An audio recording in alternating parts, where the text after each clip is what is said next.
Hello guys, how are you all? Welcome back to my channel. So, today we are gonna see, what if Izuku never got one for all, instead he bonded with Venom, Antihero, Part 1. So before we start, please go check out the author of this fanfic, Raisin1125, link is in the description. Also subscribe to our channel, and like this video. So let's begin the video. The year is 2200, and life on Earth is kind of like living in a comic book. The vast majority of the Earth's population have developed powers known as quirks. These special abilities lead to the rise of professional superheroes to combat the increase in quirk-related criminal activity. The idea was to fight fire with fire, as the saying goes. Flash forward roughly 200 years, and you'll find that roughly 80% of the world's population actually have quirks now. Quirks are as much a part of human identity as your fingerprints and eye color, which makes the fact that I don't have a quirk all the more painful. For the longest time, all I wanted was to be a hero, like my idol All Might. But the doctor said I wasn't born with a quirk,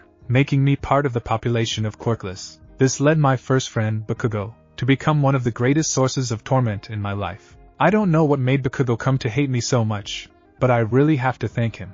Without him, I wouldn't have gotten my power. This is the story of how I became the successor to a relic of the first generation of heroes. This is the story of how Web became the new symbol of peace. Is it ever possible for me to become someone like you? Izuku shouted at the symbol of peace, desperate for validation of the feelings he'd had ever since he was a boy. All Might turned back to face Izuku upon hearing this. Without a quirk, huh? Before he could go on, the symbol of peace locked up in pain, beginning to transform back into his small Might form. Damn it, not right now, he thought desperately. For the longest time, I thought saving people was the coolest thing you could possibly do. My classmates think I'm a weakling, that I'm not good at anything. But that just makes me want to prove them wrong. Izuku continued on, unaware of the transformation happening in front of him. That's why I want to be someone others can look up to. Just like you. Wait, where did this smoke come from? Came Izuku's scream of surprise, as most people would after witnessing the 7-4-500 powers of pure muscle that was the symbol of peace suddenly turn into a skeletal man with hair horns. Elsewhere, a black goo floated around the soda bottle that served as its current prison. Oh yes. Going from a glass canister to a Dr. Pepper bottle. Clearly I'm moving up in life, the ooze thought sarcastically. I take solace in the fact Peter has been dead for 135 years, if only so he will never know about this. I'd never hear the end of it. The ooze then sighed, and pondered the recent events. Damn that blonde guy. He interrupted the bonding with the kid. I sensed something in him. The potential to be like Peter was a true hero. All I was able to glean from the kid's head was his name was Izuku Midoriya, and he is really scared of a guy named Bakugo. I need to find him again. But how? The ooze pondered within his plastic prison. Back with Izuku, and All Might. I'm sorry, kid. But without a quirk? It's impossible. These were not the words Izuku wanted to hear, least of all not from his idol. He felt his world crashing around him, and he started to hyperventilate. I know it's not what you wanted to hear, kid. It's okay to dream, as long as those dreams are realistic. All Might spoke softly, trying to soften the blow of his words. Izuku just nodded numbly, and walked to the staircase, dejectedly moving down to the ground floor, with Venom. Okay, seriously. I have all of Peter's powers, but a plastic container is my damn kryptonite? What's next? A sentient Mountain Dew bottle that kills my one true love? The bitter and sarcastic thoughts of Symbiote became more and more annoyed by the minute. Wait a second, are those voices? Man, Bakugo. You sure were harsh on Midoriya. Didn't you guys used to be friends when you were younger? One boy spoke to the others. Bakugo? That's the punk that Midoriya was afraid of.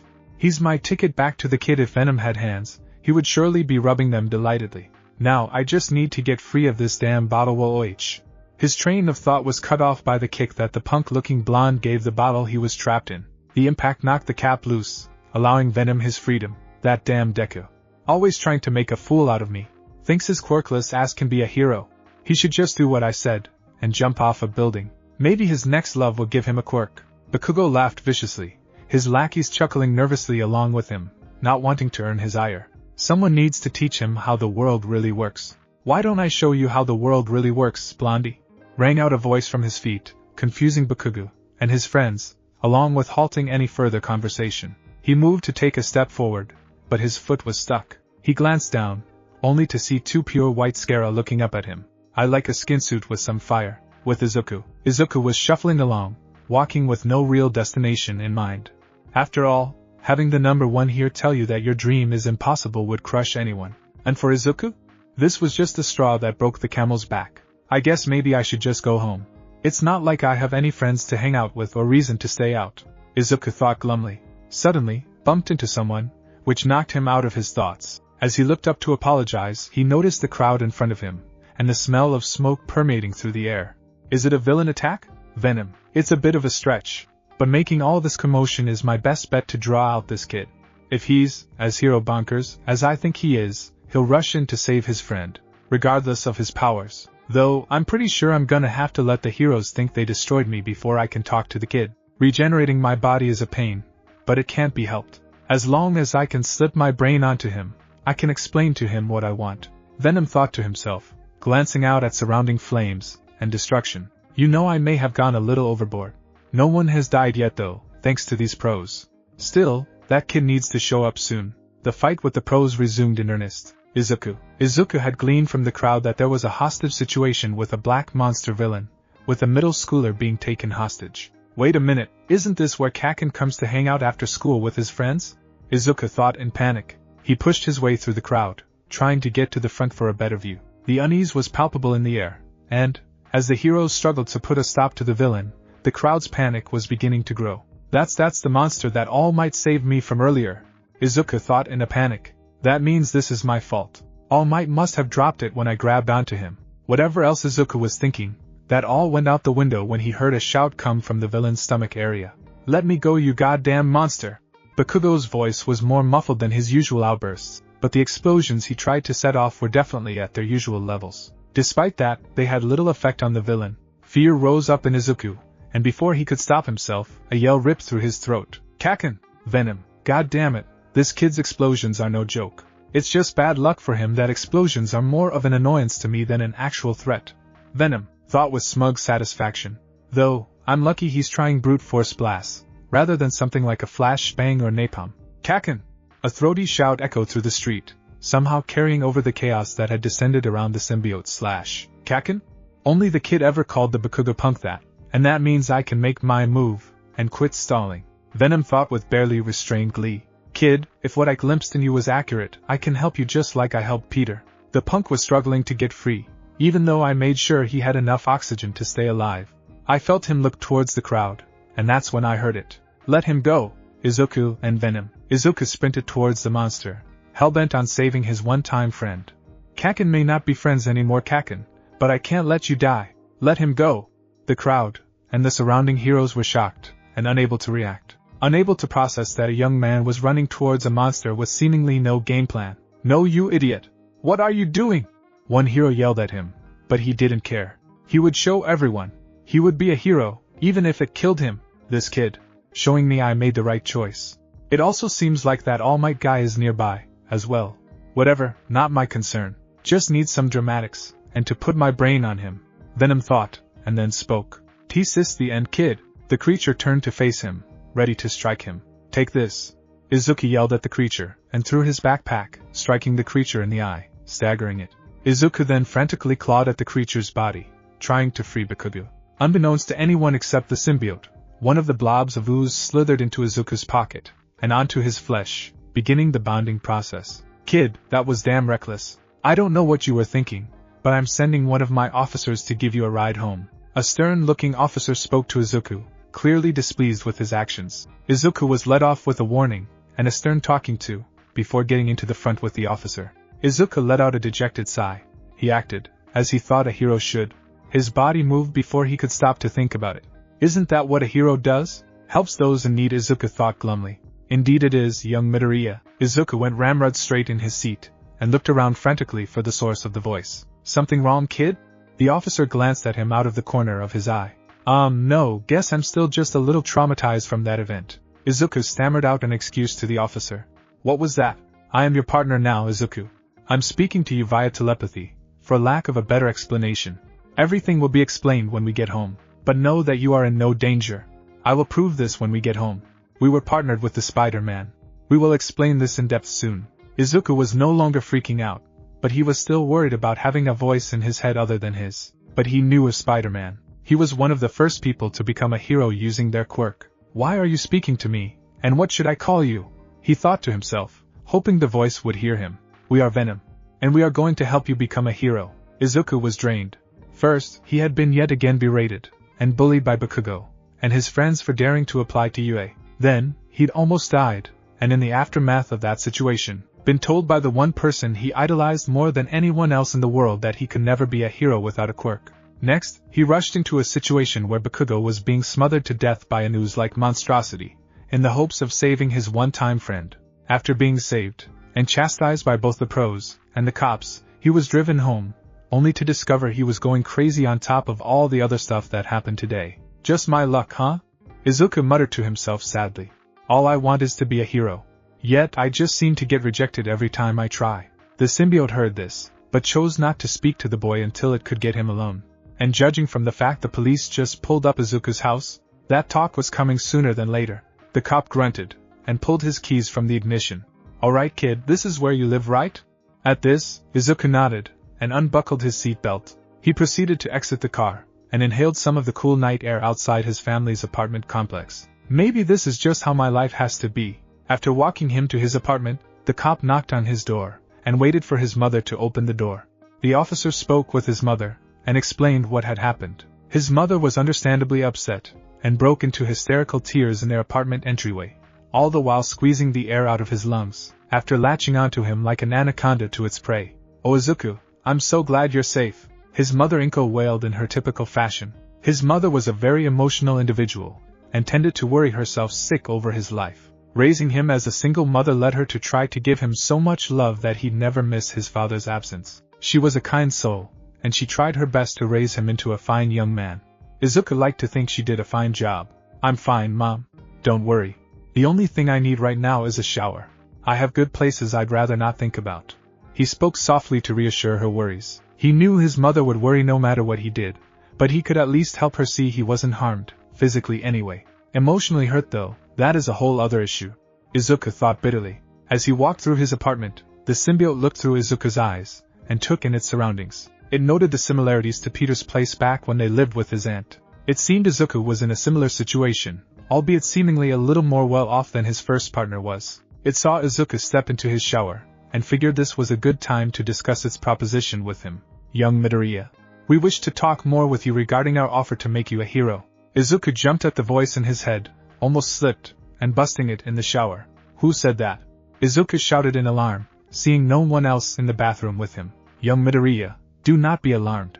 And we can hear your thoughts, so no need to shout. What are you? Why are you in my head?" Izuku thought back frantically. "We are what is known as a symbiote. We are the last of our kind. We came from a distant planet, and we eventually came into contact with a man known as Peter Parker. You know him as the arachnid hero, Spider-Man. We are why his second suit was black instead of red, and blue like the original. However, when we bonded with him, he inevitably left an imprint of all his powers within us, which we have enhanced to a degree. Take for example, his arachnid strength relative to a human. He could lift 10 tons without us. With us, he could live to 20. We made him better, but it never went to his head, and he instead remained the ideal hero until he died some 40 years later of old age. We offer you his powers, as well as his fighting style, to make you the hero that we sense you wish to be." "You knew Spider-Man? He was America's first recognized superhero.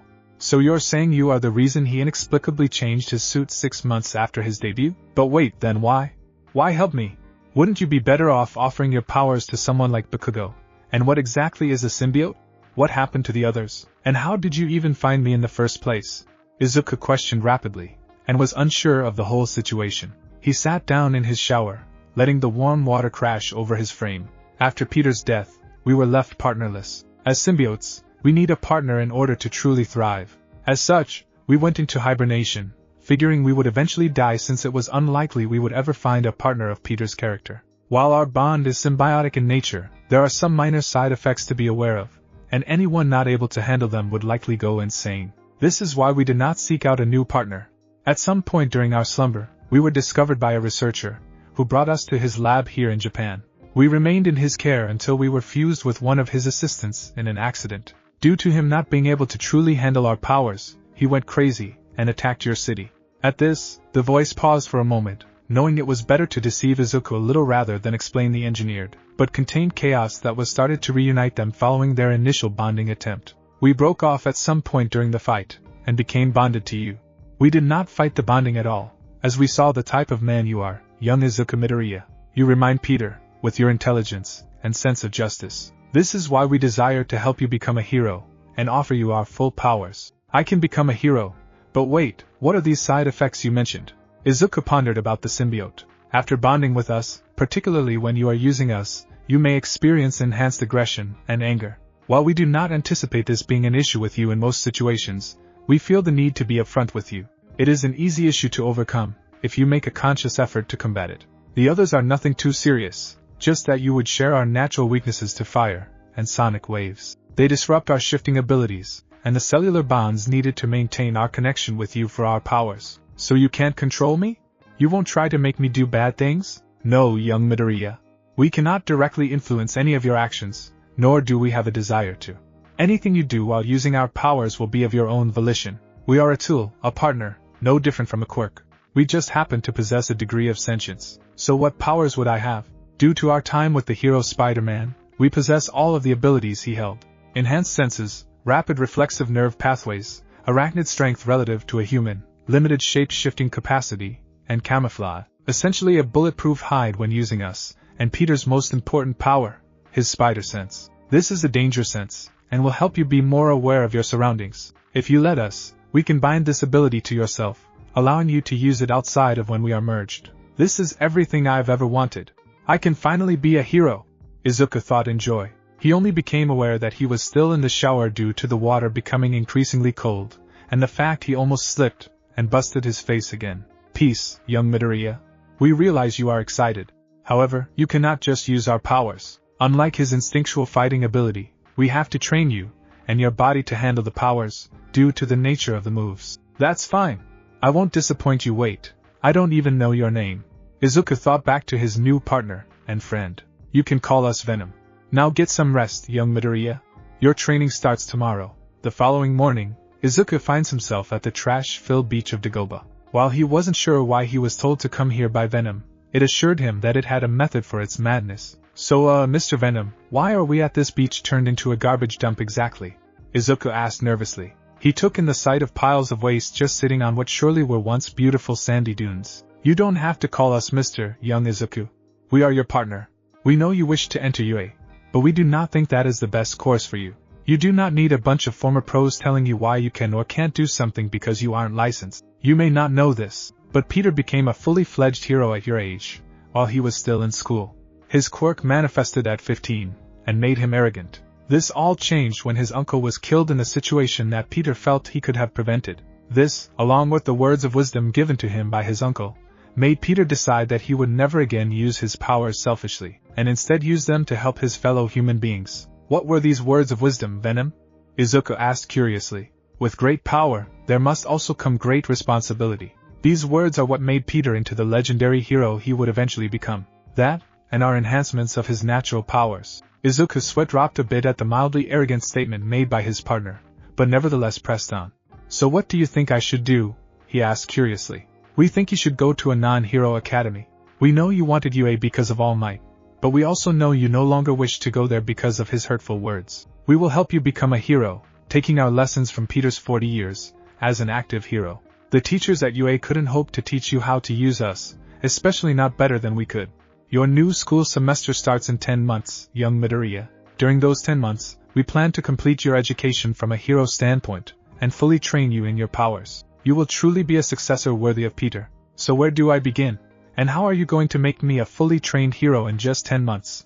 Izuku was truly curious. He was excited though, and, as he looked out at the dirty beach, he felt a sense of pure, unadulterated hope that he hadn't felt before. This is possible due to a combination of memory sharing, and the fact we are going to push you to your limits in training. We cannot promise you will be able to use all our powers without our suit, but you should notice an enhanced healing factor, and strength post-training. As for Peter's fighting style, we can't give you the memories of it until you train your body, and increase your flexibility. As such, you're going to aim to clean up this beach in 7 months. What?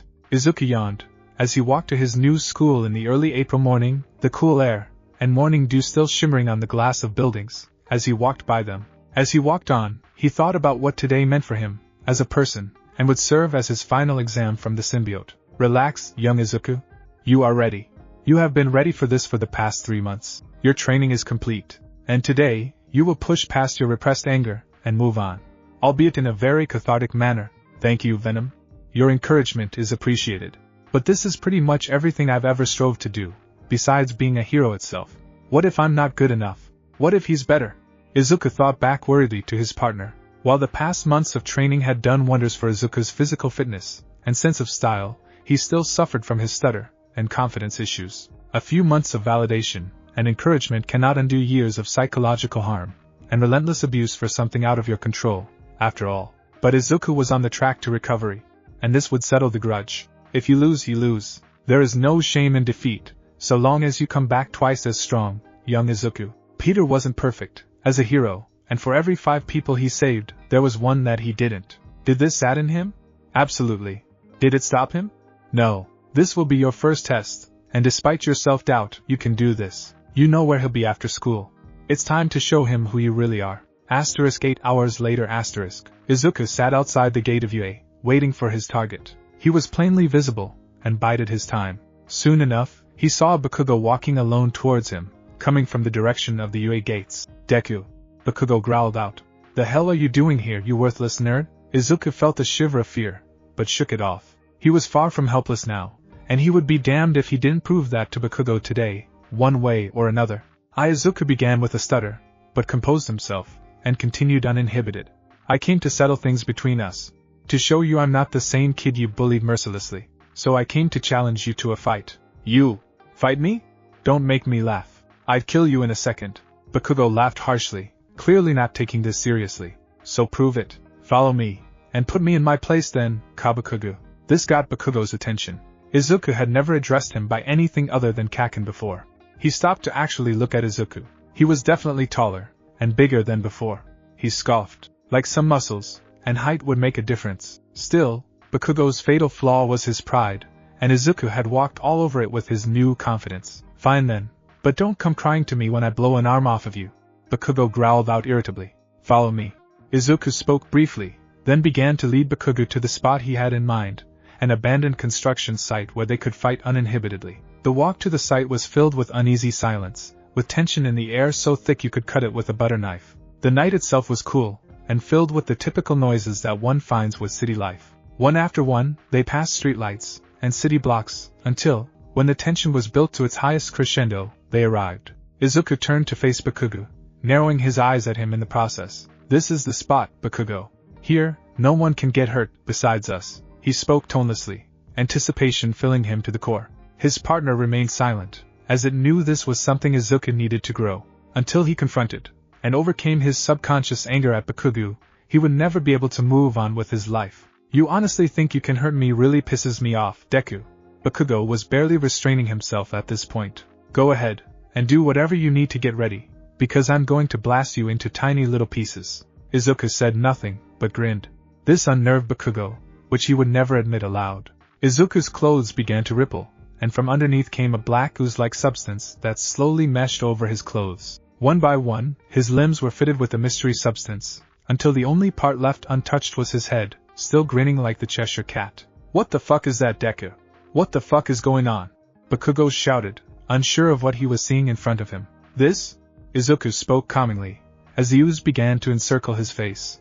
This is our quirk. The transformation was complete now, and Izuku now stood head to toe covered in a sleek black-looking suit, with 2 lenses where his eyes would be. A symbol of a spider emblazoned proudly on his chest, its legs wrapping out his torso, merging on his back. His mask/helmet, Bakugo couldn't be sure which it was considered, had its own version of that manic grin that Izuku sported before his transformation. I hope you're ready, Bakugo, because we aren't going to hold back. The creature where Izuku stood then lunged at Bakugo, hand drawn back in preparation to strike him. Bakugo used his explosions to push himself backwards to gain some breathing room. He then blasted himself towards Izuku, and tackled him into a nearby support beam. This barely fazed Izuku, who then brought his fists down onto Bakugo's back, albeit with less force than he should have used. This still caused Bakugo to release his grip, and knock some breath out of Bakugo's lungs. Izuku dropped his guard for a moment, before his spider sense went haywire, and Bakugo detonated his left hand in his face in a point-blank explosion. This rocketed Izuku away from Bakugo, and into a pile of wood, granting him a moment of reprieve. You need to stop holding back, Izuku. I know you think he's still that kid you were friends with, but he's legitimately trying to kill you right now, and you need to deal with that. You're right, Venom. He's changed, and I have to accept that. Izuku stood straighter, and looked at Bakugo sadly. This damn loser. He's actually pushing me. Bakugo thought angrily, getting to his feet, an explosion going off in his palms. Alright, you damn nerd. I'm done screwing around. I don't know how the hell you got a quirk like this, but I'm gonna destroy it, and you. He placed the palms of hands together, and aimed them toward the woodpile Izuku was currently in, and secreted as much nitroglycerin as he could. One way or another, this was going to end now. Now die! Bakugo roared, as he detonated his secretions, a huge explosion ripping towards Izuku. Izuku saw the huge blast coming towards him, and shot a tendril out of his wrist, pulling himself out of harm's way. He then directed his swing so he rammed his shoulder into Bakugo, and sent them both into the ground. Bakugo growled, "You think this makes you better than me?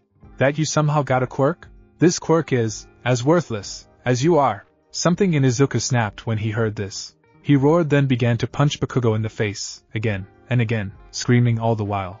"Not so fun when you're the weak one, is it, Kakin?"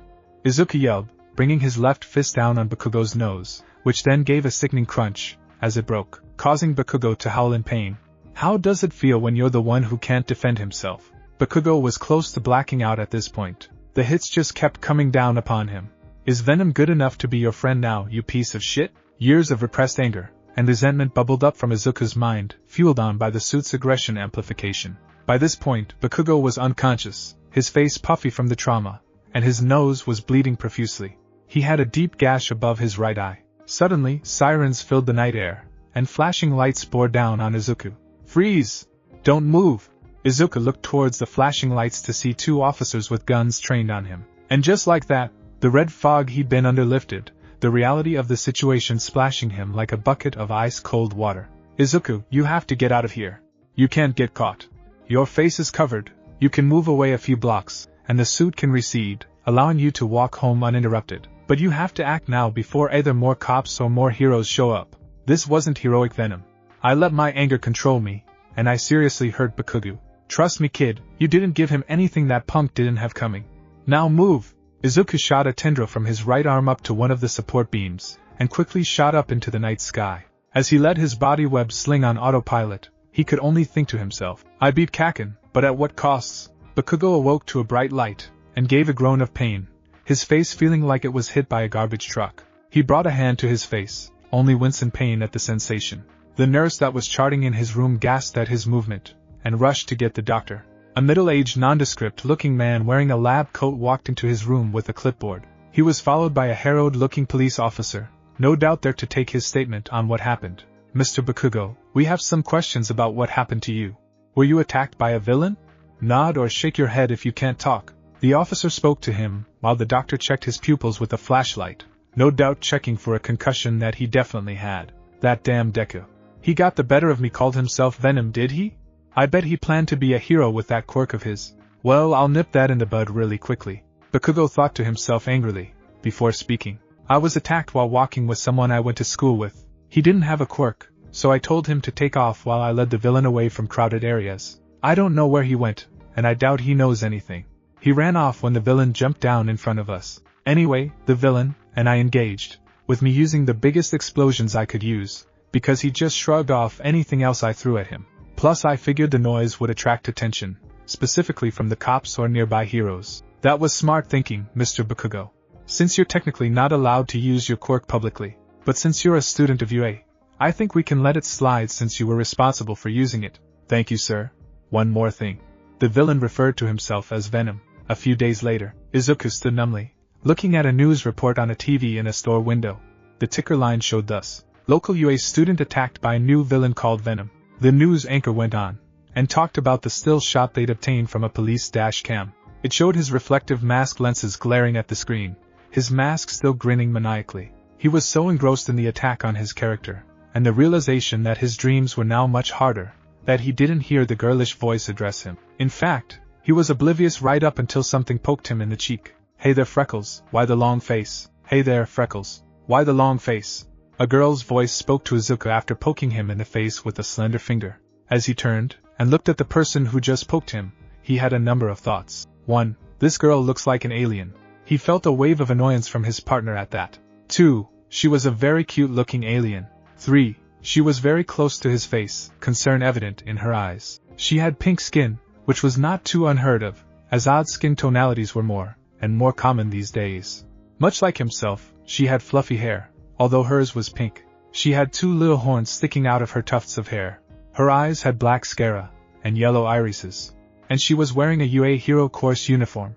As fun as this is to watch, you're kind of mumbling, and you are definitely staring, and I think she's becoming more concerned by that. I'm sorry. I'm fine.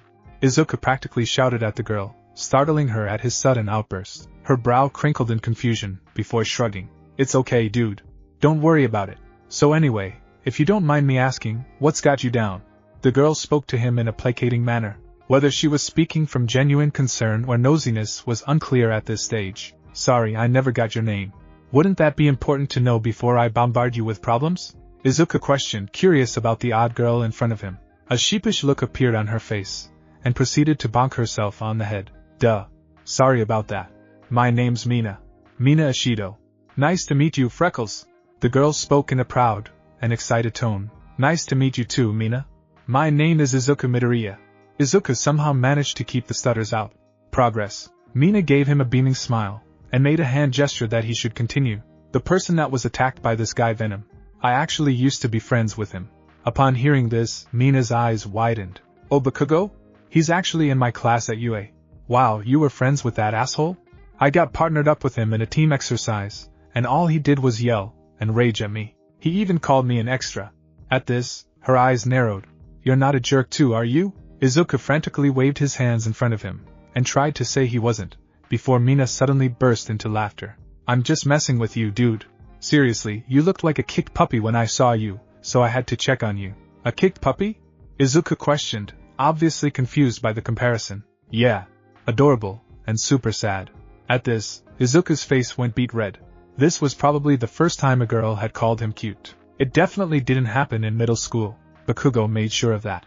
I'm not sure how I feel about that. Izuku mumbled out, clearly unsure of how to handle a situation like this. You never answered my question, Izuku. At least not fully. She definitely wanted to know what was bothering him. I guess I'm upset that I've never heard about this Venom guy before. Quirks are kind of my passion, and the thought of one slipping my notice bothers me. He spoke calmly, trying not to give his actual feelings on the matter away. Wow, you sound like a quirk researcher or something. That's super cool. Mina was nothing if not an enthusiastic conversation partner. A researcher? No, it's nothing like that.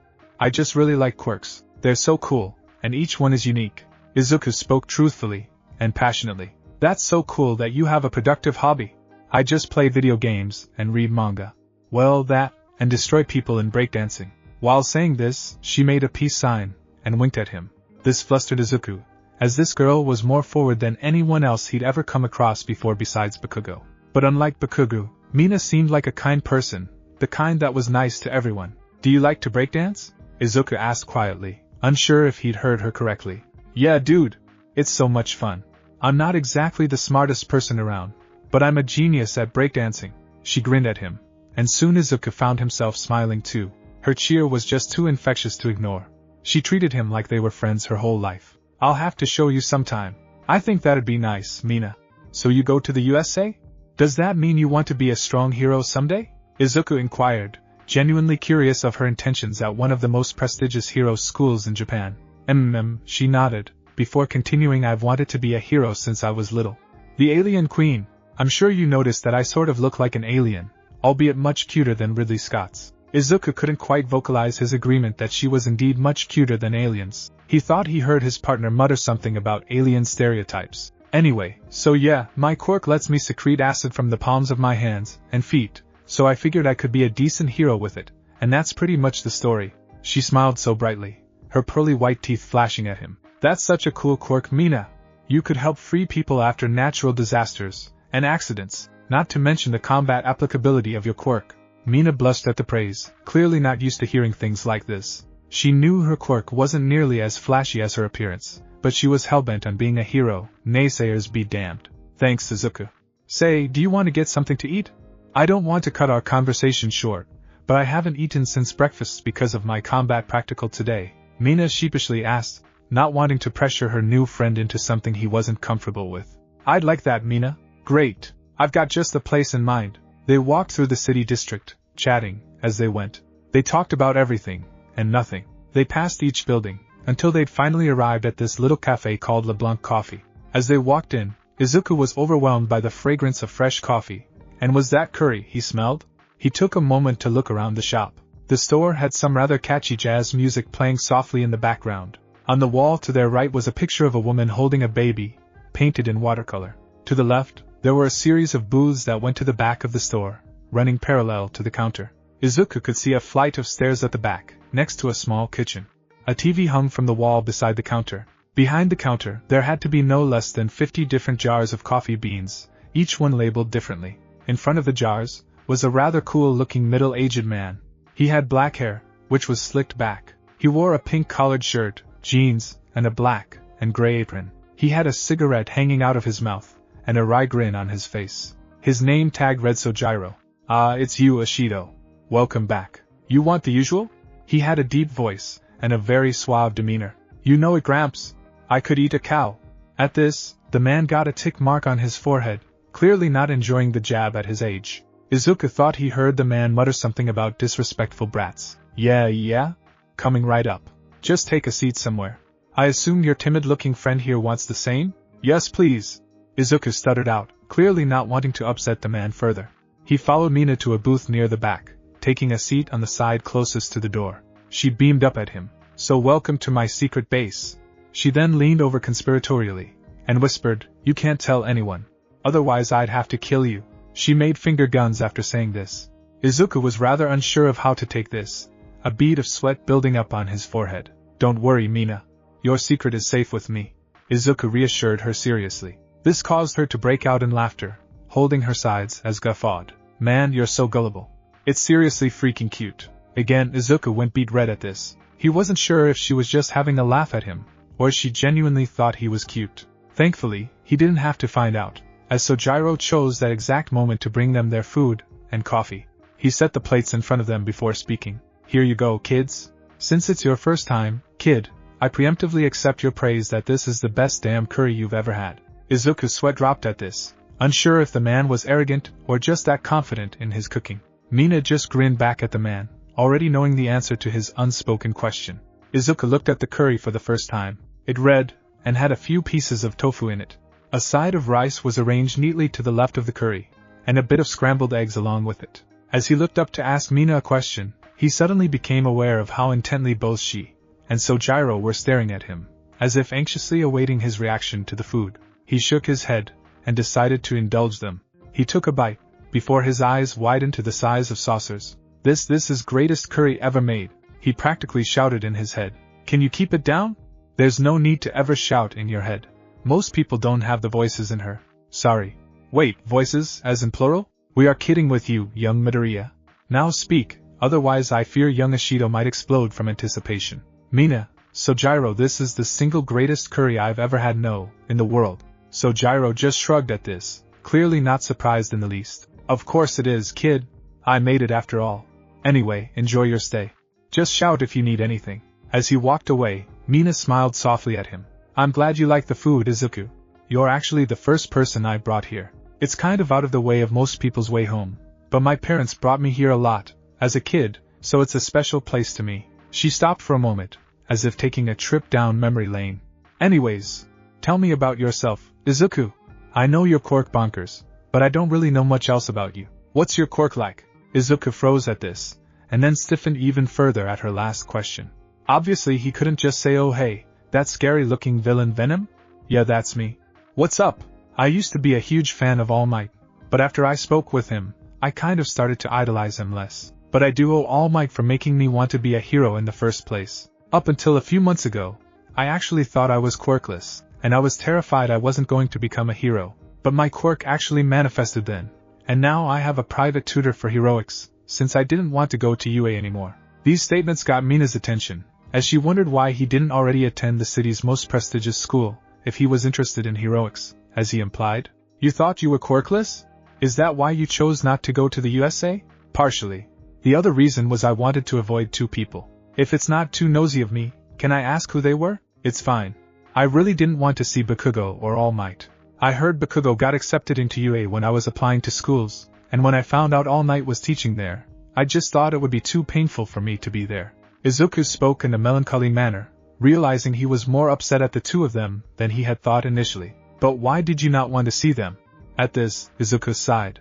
He didn't really want to tell her, but he also didn't want to be rude. Bakugo and I used to be friends, at least until he developed his quirk. Then he became my #1 bully. Izuku's grip on his drink tightened, at least until a soft, pink hand was placed on top of his. Hey Izuku? You don't have to share this if you don't want to. It clearly bothers you. No, it's fine. It's actually nice having someone to talk things out with. Definitely not something I'm used to. He laughed nervously, but Mina didn't. Instead, she actually frowned at this, but withheld any comments she might have had. For now anyway. As for All Might, well, I spoke to him once, and asked him if it was possible for someone without a quirk to be a hero.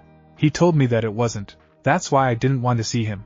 I mean, yeah, I have a quirk now, but I was in a low place when he told me that, and while I know he meant well, it sort of stained the admiration I had for the guy. Mina's frown deepened, but she became confused when Izuku began to smile softly. But I have to say, if he hadn't told me that, I wouldn't have discovered my quirk, or the inspiration I derived from it. What do you mean, Izuku?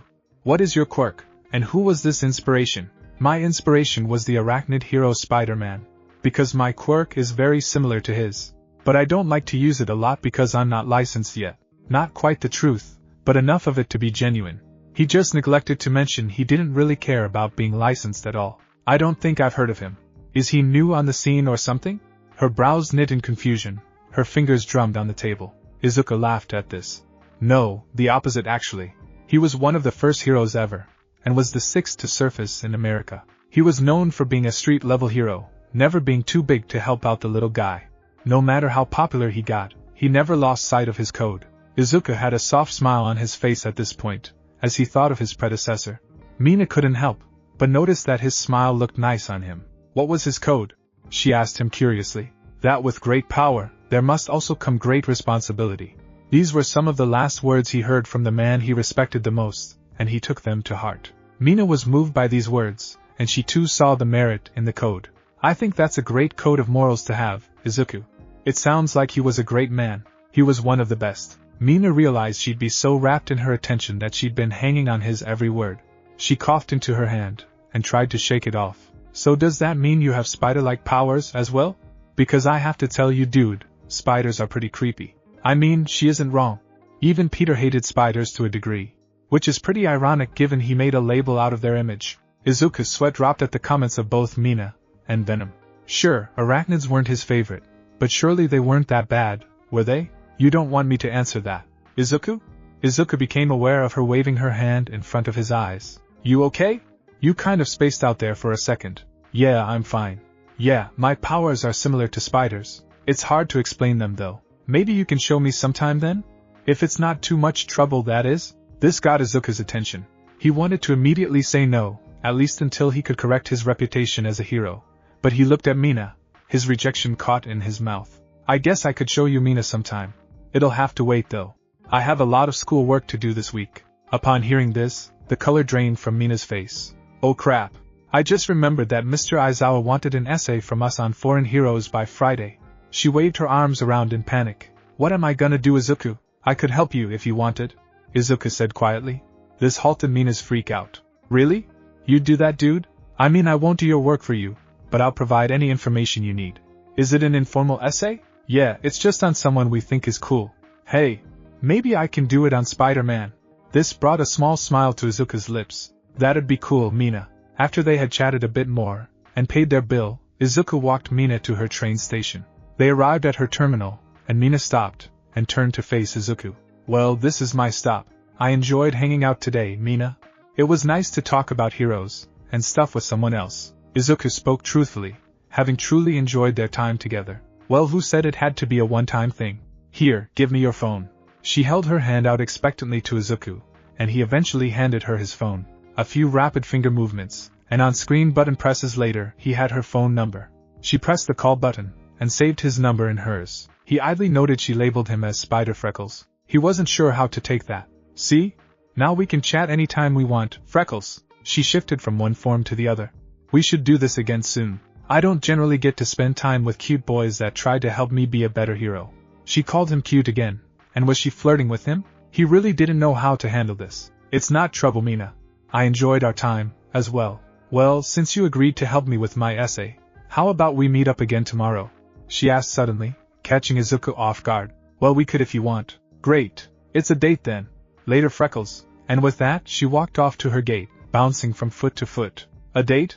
Izuku was steamed internally. So basically, Spider-Man was seen as an outcast until the government formally recognized superhero as a profession? Mina asked curiously, clearly not knowing much about the story of one of the first to use their powers for good. She coughed a few times, but Izuku didn't bring it up, figuring she just drank her tea too quickly. That's right. People were still scared about the advent of quirks, and they didn't know what this meant for society as a whole. But it was thanks to the actions of heroes like Spider-Man that reassured the worries of the people. Spider-Man was actually the first superhero to be honored by a country leader. Izuku pulled up a picture of Spider-Man shaking hands with then U.S. President George Sears. As you can see in this picture, President Sears awarded Spider-Man the Presidential Medal of Freedom, the highest civilian award in the United States, for his actions in search and rescue in the aftermath of a hurricane. Spider-Man left his home city in the hands of his wife, Felicia Hardy, who was the super thief turned superhero Black Cat, while he himself went into South Carolina's affected areas and helped with clearing rubble and getting people out of collapsed homes. This was what made Spider-Man into America's most legendary hero, and solidified the public opinion that quirks were a force for good. Izuku finished his speech, taking a sip of his drink. Mina and himself were currently sitting in LeBlanc, and he was assisting her in writing her paper. Just as she'd said, she had chosen Peter Parker for her figure. She had told him her teacher was very surprised she knew who Spider-Man was, but had told her, as long as it's in by Friday, I don't care. So, Izuku, Mina began. Is this a date? Izuku shot Ramrod straight at this.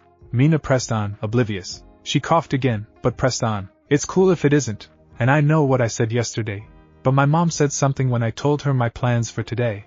She said have fun with your date. I know I'm probably overthinking it, since we haven't known each other long. But I honestly wouldn't mind if it was, you know? Meanwhile, in Izuku's head, oh my god! What is happening? Izuku was definitely handling this well. I believe this attractive girl was asking for clarification of your intentions, which you probably should respond to. That's easy for you to say. You're an amorphous blob.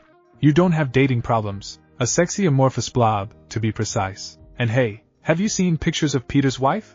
The only reason he landed a ring on that was because I helped. Hang on, tell her this. As Izuku listened to his partner, he went red in the face, before composing himself. He coughed once, and then looked at Mina, and spoke. Only a fool would say no to a date with you, a Pinky. He started so smooth, yet ended so lamely. Mina went red, and then started laughing. Pinky! I love it. Honestly, Izuku, how can you be cool and dorky in the same sentence? I guess I'll just have to stick around and find out. At this, she smiled warmly at him, sending butterflies or some other bug into his stomach. Not quite the execution I had in mind, but I can't argue with the results, kid. Stick around? By this point, any hip factor Izuku had was clocked out for the day. Well, yeah? You're fun, Izuku. And you're a pretty cool guy, she reassured him. Besides, you're cute, which is a perk. Again, Izuku went red in the face, and was barely able to formulate coherent thought, let alone sentences. It's getting pretty late. Plus, I'm basically done with the paper anyway. Wanna walk me to my station? She observed, and then questioned almost shyly. Sure, Mina, I'd like that. Izuku smiled, and he paid their bill. After they walked out of LeBlanc, they headed to the station. When they arrived, Mina turned to face him. Thanks for helping me, Izuku. I really appreciated it. And I had fun, which I honestly never thought I'd say about schoolwork. Mina once again smiled brightly at him, conveying a nice summary of her bubbly personality in those pearly whites. Like I said, Mina, it was no trouble at all if he was cut off from saying more when she hugged him suddenly, causing a borderline nuclear meltdown in his head. Adskfastfjajfef were Izuku's extremely coherent words back to his partner. Was it okay for me to hug you, Izuku? Mina sounded unsure at the moment, as if she was worried she'd gone too far with her gratitude. No! Izuku got out, before he breathed, then continued. It was fine. I actually enjoyed it. I just don't get many hugs from people other than my mom. Especially girls. Technically, your mom is a girl. Oh wow, I sound like Sigmund Freud. Never mind. Forget I said that. Izuku pointedly ignored his partner's comments. Instead, he focused on Mina. She smiled at him again, before letting go of him. Ah, sorry. I tend to just get overwhelmed with my feelings that I just kind of hug people sometimes. I did mean it though. Izuku opened his mouth to respond, but was cut off by the PA system. Attention, the last train bound for East Mustafa City is departing shortly. Please make your way to the boarding area. Mina jumped at this, realizing she was about to miss her train. Oh crap. If I miss the train again, I'll have to call my brother, and he'll just make fun of me the whole way back. She sprinted off, but not before turning around to face him one more time, and yelling, "Bye Izuku. I'll text you." Izuku just sort of waved lamely, unsure of what else to do in this situation. She likes you. The next day, Izuku was walking around Mustafa City, with no real destination in mind. He was actually trying to patrol the city, but when he remembered his alter ego was technically wanted for beating the crap out of his childhood bully, he realized that might not be the greatest idea. It was actually why he'd skipped school today, because heroism is more important than sitting in a class for hours at a time. Plus, he knew he didn't have any tests today, so instead, he is just walking around, hoping to stumble across a mugging or something. Suddenly, his phone beeps to signal he got a text message. He pulls his phone out to see a message from Alien Queen. Alien Queen, hey Freckles, I stayed home from school because I'm sick, but now I'm super bored. You should totally ditch class, and hang with 3. Izuku read her message, and figured since he wasn't doing anything anyway, he might as well spend the day with Mina. Spider Freckles, sure thing, where are they meeting up? Alien Queen, I'm actually near the train station in Midtown now. I can wait for you if you want. Spider Freckles, sounds good, be there soon. Izuku closed his phone, and looked for a nearby alleyway. He needed to practice using his powers for movement anyway. Okay, as long as I don't fully transform, I should be okay, he muttered to himself. He coated his hands and feet in his symbiote, and climbed up the alley wall. Once he got to the roof, he formed a half mask around his nose and mouth, allowing him to tap into his partner's reflexive enhancements, and took off running across the rooftops. He quickly came to a ledge that was too far out to jump without assistance, so he ran, and used the tendril to zip him to the other rooftop. Once landed, he took off again, and kept running until he found himself near where Mina said she was waiting. He climbed down the wall of another alley, and then let his partner recede. Walking out of the alley, he saw Mina sitting at a bench. She looked a little under the weather, but that didn't stop her face from lighting up when she saw him. Hey Freckles, you got here quickly. Were you nearby when I called? She asked innocently. He began to sweat a bit. Yeah, something like that. How convenient. Anyways, apparently I missed out on some super hush-hush training exercise at school today. Lame. It sounded like fun when my friend Tura told me about it, though I guess she's busy, because I haven't heard anything else from her. That was a couple hours ago, actually. I'm sorry you didn't get to go, Mina. Don't sweat it too much, Freckles. There will be other trips where I show how awesome I am. She gave a victory sign, as she said this, before grabbing his hand, and dragging him off into the station. So what do you want to do since we're both delinquents, and skipping class? Izuku thought about this for a moment, although her holding his hand definitely slowed his thinking a bit.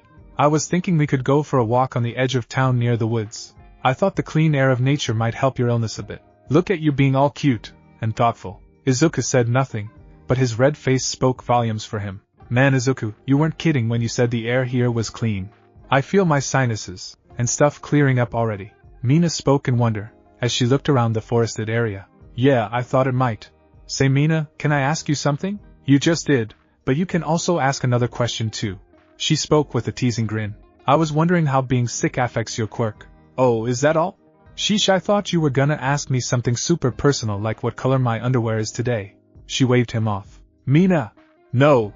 Anyway, I was curious. It sort of depends. I have a fever, so the sweat sort of clogs my pores, and affects my ability to adjust the acidity of my secretions. But other than that, most sickness doesn't really impact my quirk too much. Oh, that's really interesting actually. Although I guess you probably wouldn't find yourself in a situation where you needed to use your power if you were sick, since heroes have sick days. Hey, wait a minute, do you hear that, Izuku?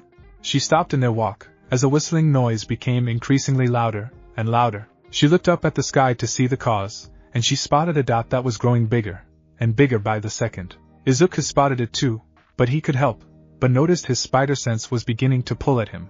He didn't know why. The only reason it would is if, Mina!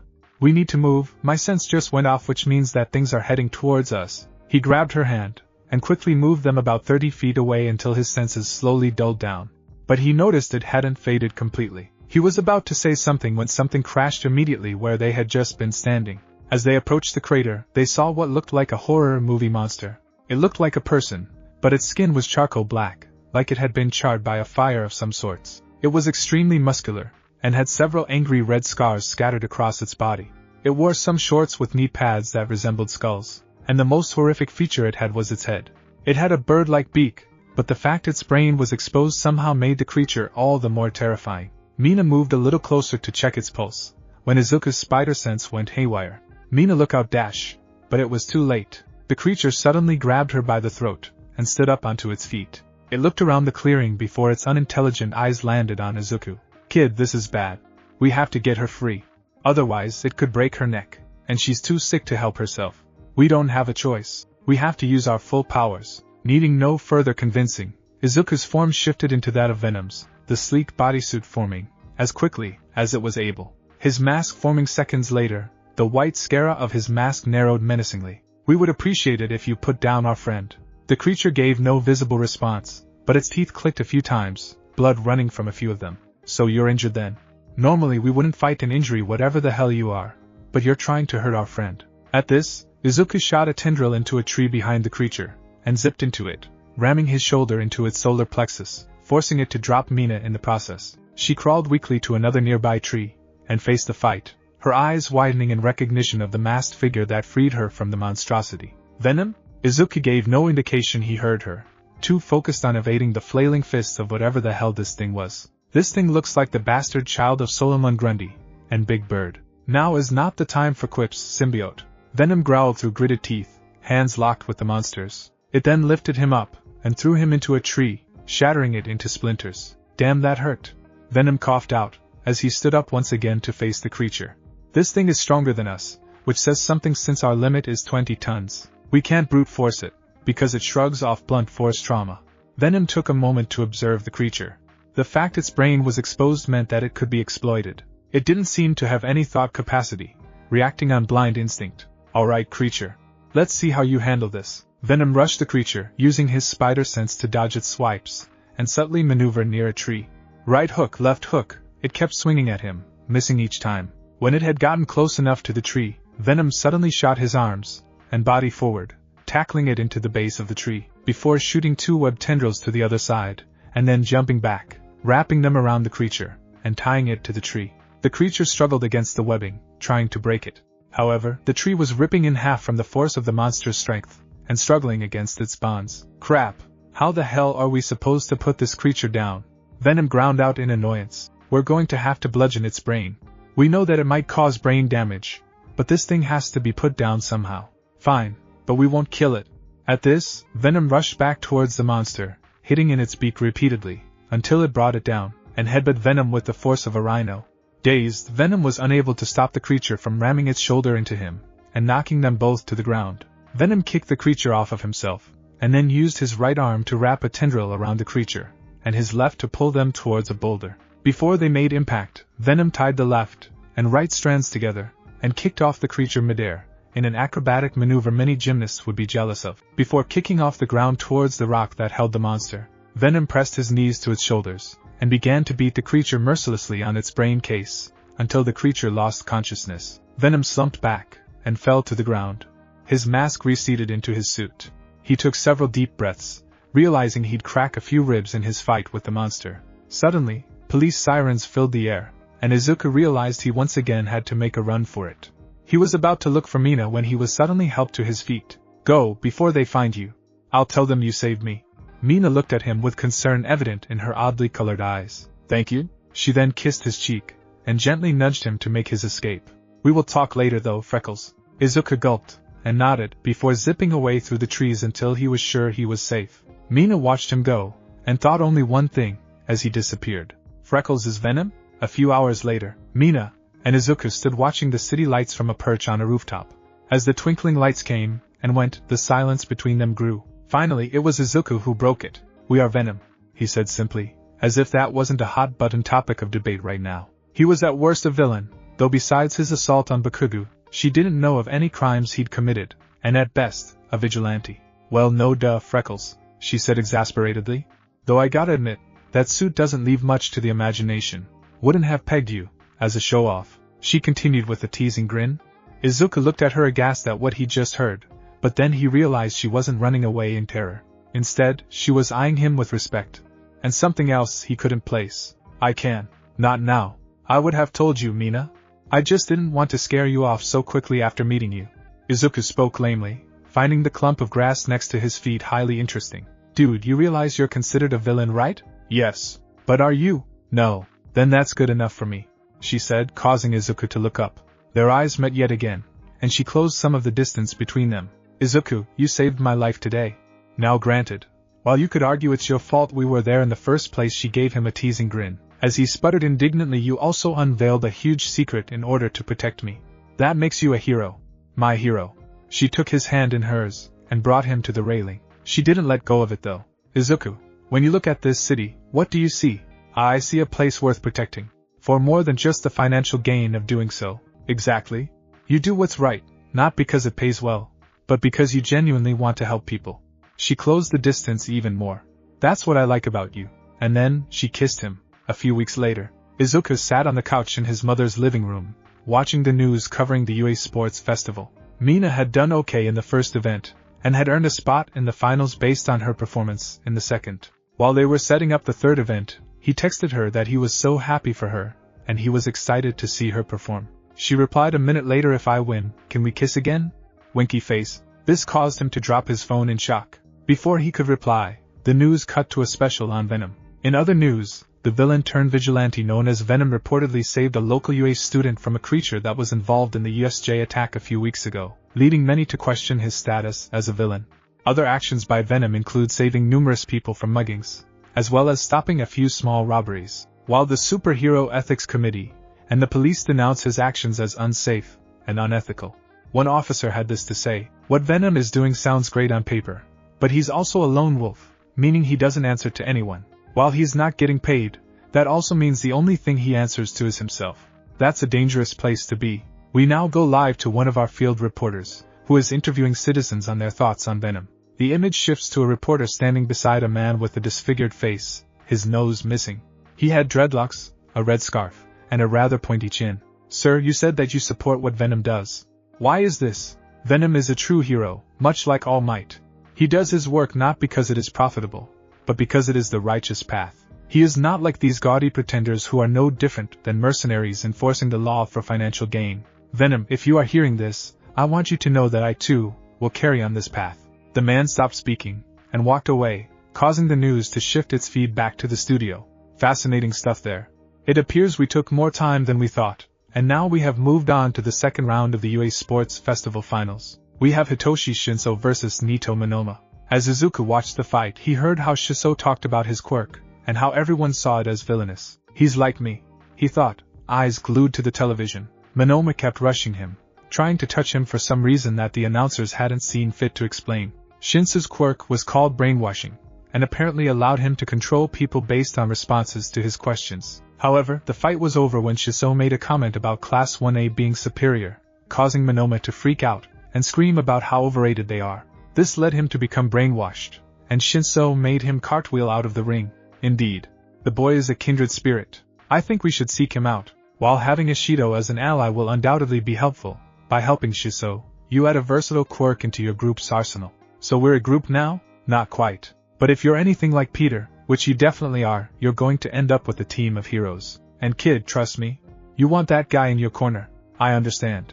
We can approach him soon. Izuku had spent the past week observing Hitoshi Shinso, and trying to learn his schedule. Venom insisted it would be good practice for when he had to tail criminals, as well as sharpen his situational awareness. He made sure he only kept his partial suit active, consisting of his facial half-mask, gloves, and his boots. This allowed him to traverse the rooftops, and follow Shinso while remaining largely unnoticed. Currently, Shinso was walking with a girl with pink dreadlocks, who was fiddling with a helmet of some kind, and pointing at Shinso. He asked her something, and she replied, before she stiffened, and started dancing like a chicken for a moment, before she looked around, took the helmet off, and then began writing things in a notebook frantically. Izuku assumed she was creating some kind of helmet that suppressed Shinso's powers, but had failed. Shinso laughed a bit, patted her on the shoulder, and then walked away. He kept on walking until he walked into a dark alleyway, which led Izuku to suspect something was up. Shinso then looked in his direction, and called out, "You can come out now. You've been following me for about a week now, so why don't you come down and talk to me instead of stalking me? Crap, how did he notice us? Izuku wondered frantically. Given the nature of his quirk, he's got to be extremely observant and aware of his surroundings. Otherwise, he wouldn't be able to use his quirk as effectively. This just proves to me he's the right choice for our group. Izuku sighed, and then dropped down in front of Shinso, carefully ensuring Shinso was the one closest to the mouth of the alley, to subtly hint that he wasn't here to hurt him. Izuku then pulled out a sketch pad and a pen. Well, that answers a couple questions I had, namely whether you were here to hurt me, and whether you had knowledge of my quirk. Interesting, Shinso commented dryly, making an effort to seem bored with the interaction. Izuku nodded, and quickly wrote down, and turned the pad towards Shinso. I'm not here to hurt you. Shinso raised an eyebrow at this. I figured, otherwise you'd be a pretty shitty assassin, seeing as you gave me the quick escape route. Izuku sighed, and once again wrote out his response. I realized this could be taken as a hostile approach, but I wasn't sure how else to get in touch with you. Shinso tilted his head to the side, before speaking again. So if you aren't here to hurt me, then what are you here to do then? Here comes the hard part, kid. You have to convince him that joining you will help him be a hero. Izuku bit his lip, pondering what exactly to say. If we speak to you verbally, can we trust you to not use your quirk? That's risky, kid. Very risky. But it might be the push you need to build his trust. Whatever Shinso was expecting, that certainly wasn't it. He eyed Izuku, as if measuring his own response. You should know my quirk isn't completely under my conscious control. I can exert influence for sure, but anyone who talks to me has a minor risk for a degree of mind control. Most people can ignore the passive effects though, unless they're exceptionally stupid. I doubt that'll be the case with you. So yes, I promise to play nice if you will. Izuku smiled at Shinso, and extended a hand towards him. Izuku Midoriya. It's a pleasure to finally meet you, Hitoshi Shinso. Izuku Midoriya. Why do I feel like I've heard that name somewhere before? Shinso pondered aloud. Did a pink girl with horns happen to yell my name in front of you? Shinso didn't activate his quirk, wanting to wait a bit. That explains it. Are you guys friends or something? Dating actually. Heh, nice. She seems energetic, but kind. She is. But we can talk more about pleasantries after we jump to the reason why we're here. And why are we here, Izuku? Don't keep me in suspense. We wanted to recruit you. Now, Shinso activated his quirk, exerting control. Izuku shot up straight. Who are you really? Izuku Midoriya, age 16. We are the hero known as Venom. Izuku spoke in a monotone manner. Internally, he was freaking out, and practically screaming. Venom, help! He has total control. I'm working on it, kid. Why did you really come here? We told you the truth. We wished to recruit you. And what are you trying to recruit me for, exactly? Izuku began to struggle now, cutting himself off in mid-speech. Turn yourself into the nearest police station. Don't hurt anyone on the way there, and don't use your powers to get there. Izuku started to step forward, before he fell to the ground, convulsing. Shinso saw this, and took a step back. We want to be heroes too. Shino's eyes widened in shock, releasing his control during his lapse in concentration. Izuku rushed Shinso, and covered Shinso's mouth with his hand. Please just hear us out. If you still wish to turn us in, we will submit willingly. Izuku took a deep breath, knowing what he had to say. I was born quirkless. I didn't know it for a while, until my best friend at the time manifested his, and well, I didn't. I wanted to believe so badly that I was just a late bloomer, that I slowly deluded myself into actually believing it. Life was rough. My best friend turned into my greatest source of torment, and my mother could barely keep from crying whenever I talked about being a hero to help support her. But through all this, I kept smiling, never letting my hope that I'd one day get a quirk fade. Izuku smiled wistfully, remembering his motivation, and his mother's endless support. Then his expression darkened. That changed when the person I looked up to the most told me I was wasting my time. Shinso's brow knitted in confusion, before nodding to Izuku. Izuku released him, and backed away, before sitting down. Shinso mirrored him, sliding down the wall until he rested on the ground. Who was the person you admire? At this, Izuku sighed a bit, but nevertheless answered, All Might. Shinso's jaw dropped a bit, clearly not expecting that. Okay, now I'm definitely interested in you, Izuku. Tell me more. I know what it's like to be an underdog. As he said this, he smiled wryly, looking up at the sky forlornly. Yeah, I can imagine so. I don't want to assume too much, but I'm guessing people tell you how villainous your quirk is a lot? Izuku questioned carefully. Shinso laughed bitterly. Yeah, you could say that. My friends in middle school stopped talking to me because of the nature of my quirk. They were worried I'd make them do something humiliating if they pissed me off. At this, Shinso shook his head, sighing at the clearly unpleasant memories. Eventually, I guess I just sort of came to hate my quirk a bit. You can't. Your quirk is perfect for hero work. Shinso immediately locked eyes with Izuku, clearly skeptical. Oh yeah? How am I gonna use this? At this, he pointed to his vocal cords for the betterment of people. Riot dispersal for one. Hostage negotiation is another situation you could perfectly handle. Talking a guy off a ledge. Sometimes, Hitoshi, a hero, doesn't have to use flashy quirks to make a difference. Sometimes it's their words that have the most impact. With your quirk, I see big things from you. I think you can be a great hero. And if you'd like, we can show the world that the quirks don't define the hero. Our character does. Izuku smiled genuinely at Shiso, who was overwhelmed by the kindness of the words. Everything Izuku had said were things he had desperately wanted to believe about his own quirk, but was unable to due to his own insecurities. The only other person, excluding his parents, who had ever thought his quirk was cool was Hatsum. And, as well-meaning as she made one feel like a bit of a laboratory guinea pig. He could almost hear her maniacal cackling from here, which made him shudder. So what do you say, Hitoshi? Izuku once again asked. I think you can count on me, Izuku. Hitoshi stuck a hand out for Izuku to shake. Izuku glanced down for a second, before smiling, and extending his own, a partnership sealed in that very moment. So Izuku, you said you're dating Mina Ishido, correct? Hitoshi asked in his usual drawl. That's right. Izuku glanced at him, but kept walking towards the secret base. So, would you happen to have any advice on asking a girl out then? There's someone I'm interested in, but I don't really know how to broach the topic with her. This wouldn't happen to be about that girl with the pink dreadlocks, would it? Yeah? Her name is Hatsum, and despite her eyeballing me like a mad scientist 60% of the time, she's good company. They were nearing LeBlanc at this point, which Izuku had sort of commandeered from Mina, as his own super-secret base. Well, not super-secret, because it was a public cafe, but it definitely had an espionage feel to it. We're almost there. Mina is meeting us there, and I want to discuss some aspects of this team we're forming. You mentioned that you want to form a team. To what end? I want to maximize the amount of people I can save. And to do that, I need a team with a diverse range of quirks. But I don't see myself as a leader. Rather, I want this to be a group of peers, each one standing equally among ourselves. They weaved through the crowd, which was thicker than usual on a weekday, when the trains was down most likely, meaning more congestion, as people walked to a different station. I see. After this, they switched to small talk, each talking about their dreams, and why they emulated heroes so greatly. Before long, they arrived at LeBlanc. As they walked in, a pink blur slammed into Izuku. Freckles. Izuku's eyes went the size of dinner plates, and his face went damn near nuclear. Mina was hugging him tightly, sort of nuzzling her cheek against his, like some sort of cat. Mina? At hearing her name, she turned to look at him, before quickly pecking his cheek. I missed you.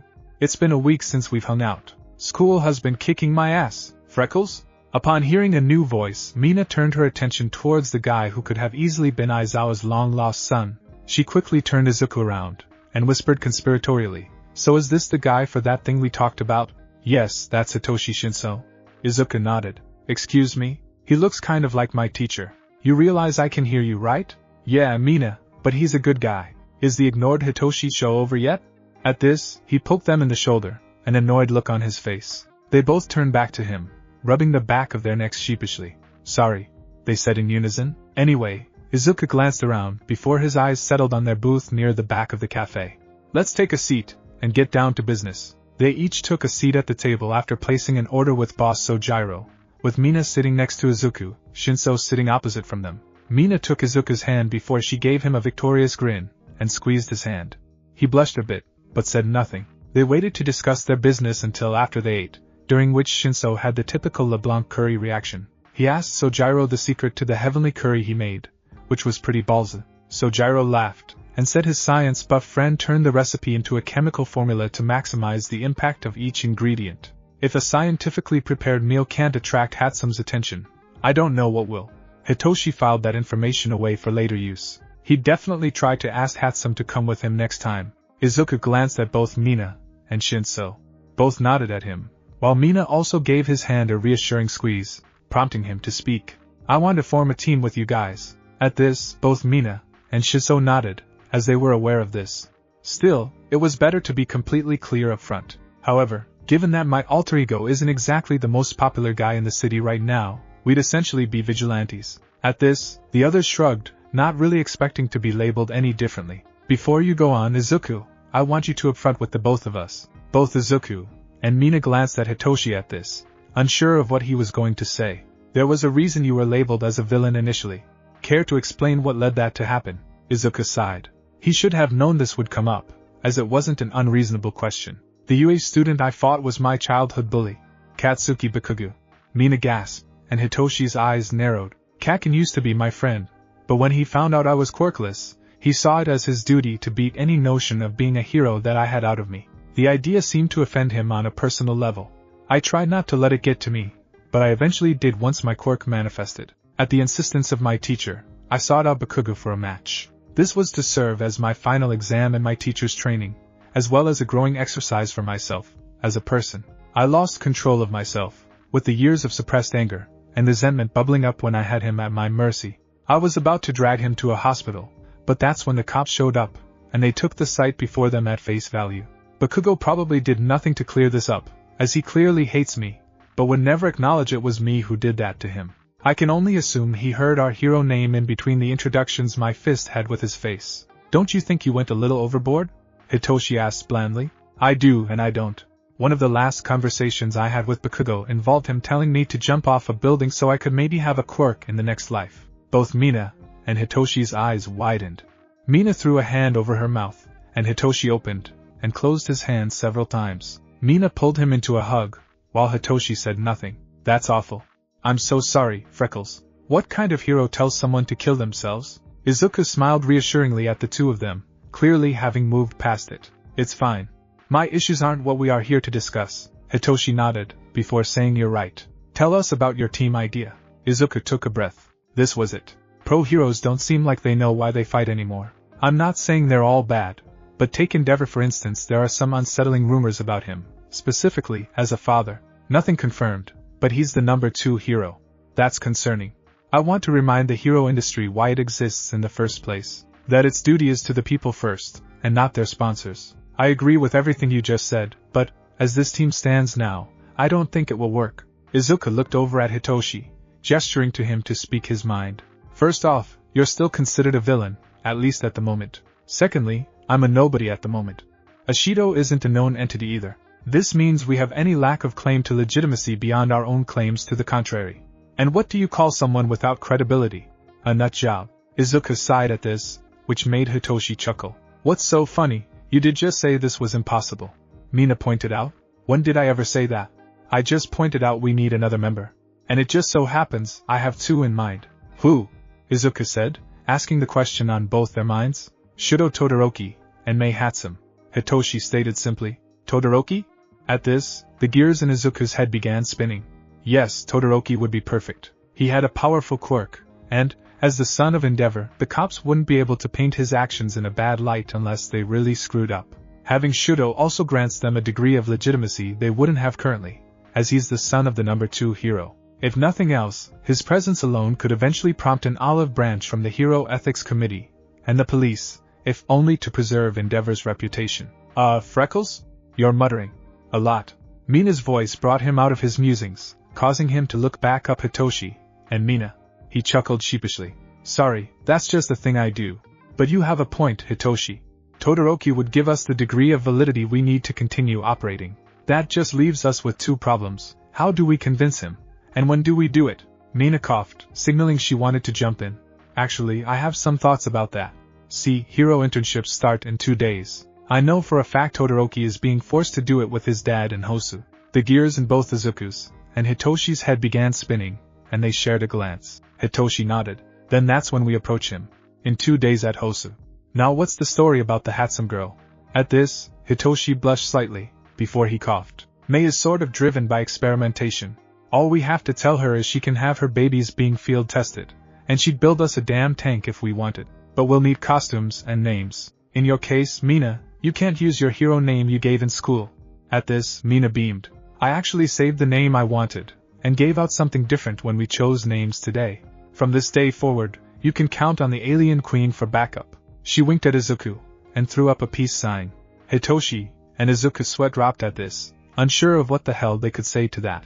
Please tell me you didn't use the name I think you did, Mina? Oh, I absolutely did. Pinky is officially a registered hero name. How does it feel to know you created a hero, kid? At least her name isn't something stupid like Dog Welder. Izuku ignored Venom, and looked at Hitoshi expectantly. He just shrugged. The only name I was able to even halfway like was Brainjacker. And even then, it sounds kind of sinister. Mina tapped her chin, for a moment. How about Hive Mind? The three of them blinked. That's surprisingly good. That's definitely my codename now. Hitoshi nodded sagely. Izuku sighed, but pressed on.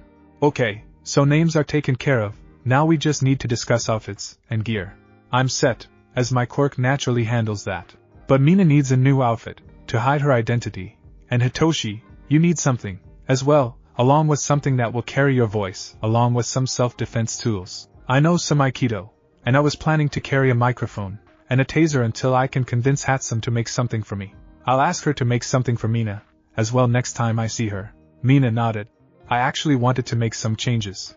Maybe some body armor, and something to store my acid in like Bakugo does with his sweat. It'd put less strain on me in bad situations. Leave it to me. I'm pretty good at convincing people. They looked at Hitoshi in horror. What? I don't even need my power. Just say I need gadgets, and Hatsum will practically make anything you ask her to. Neither Izuku or Mina were sure how to respond, so they just nodded, and resumed drinking their tea. Suddenly Izuku sat up. Remember something. Guys, we don't have a team name. Is that really important? Hitoshi drawled in a bored manner. Yeah, Izuku, isn't it more important that our actions matter? Mina questioned. It is. We need to say who we are, and what we are about. I have a name idea, but I'm going to wait until we have Todoroki and Hatsum on board before we release our manifesto. Izuku spoke calmly, excitement slowly building in him. Things would soon pick up. In the Yuri principal office. So All Might, you see my point, yes?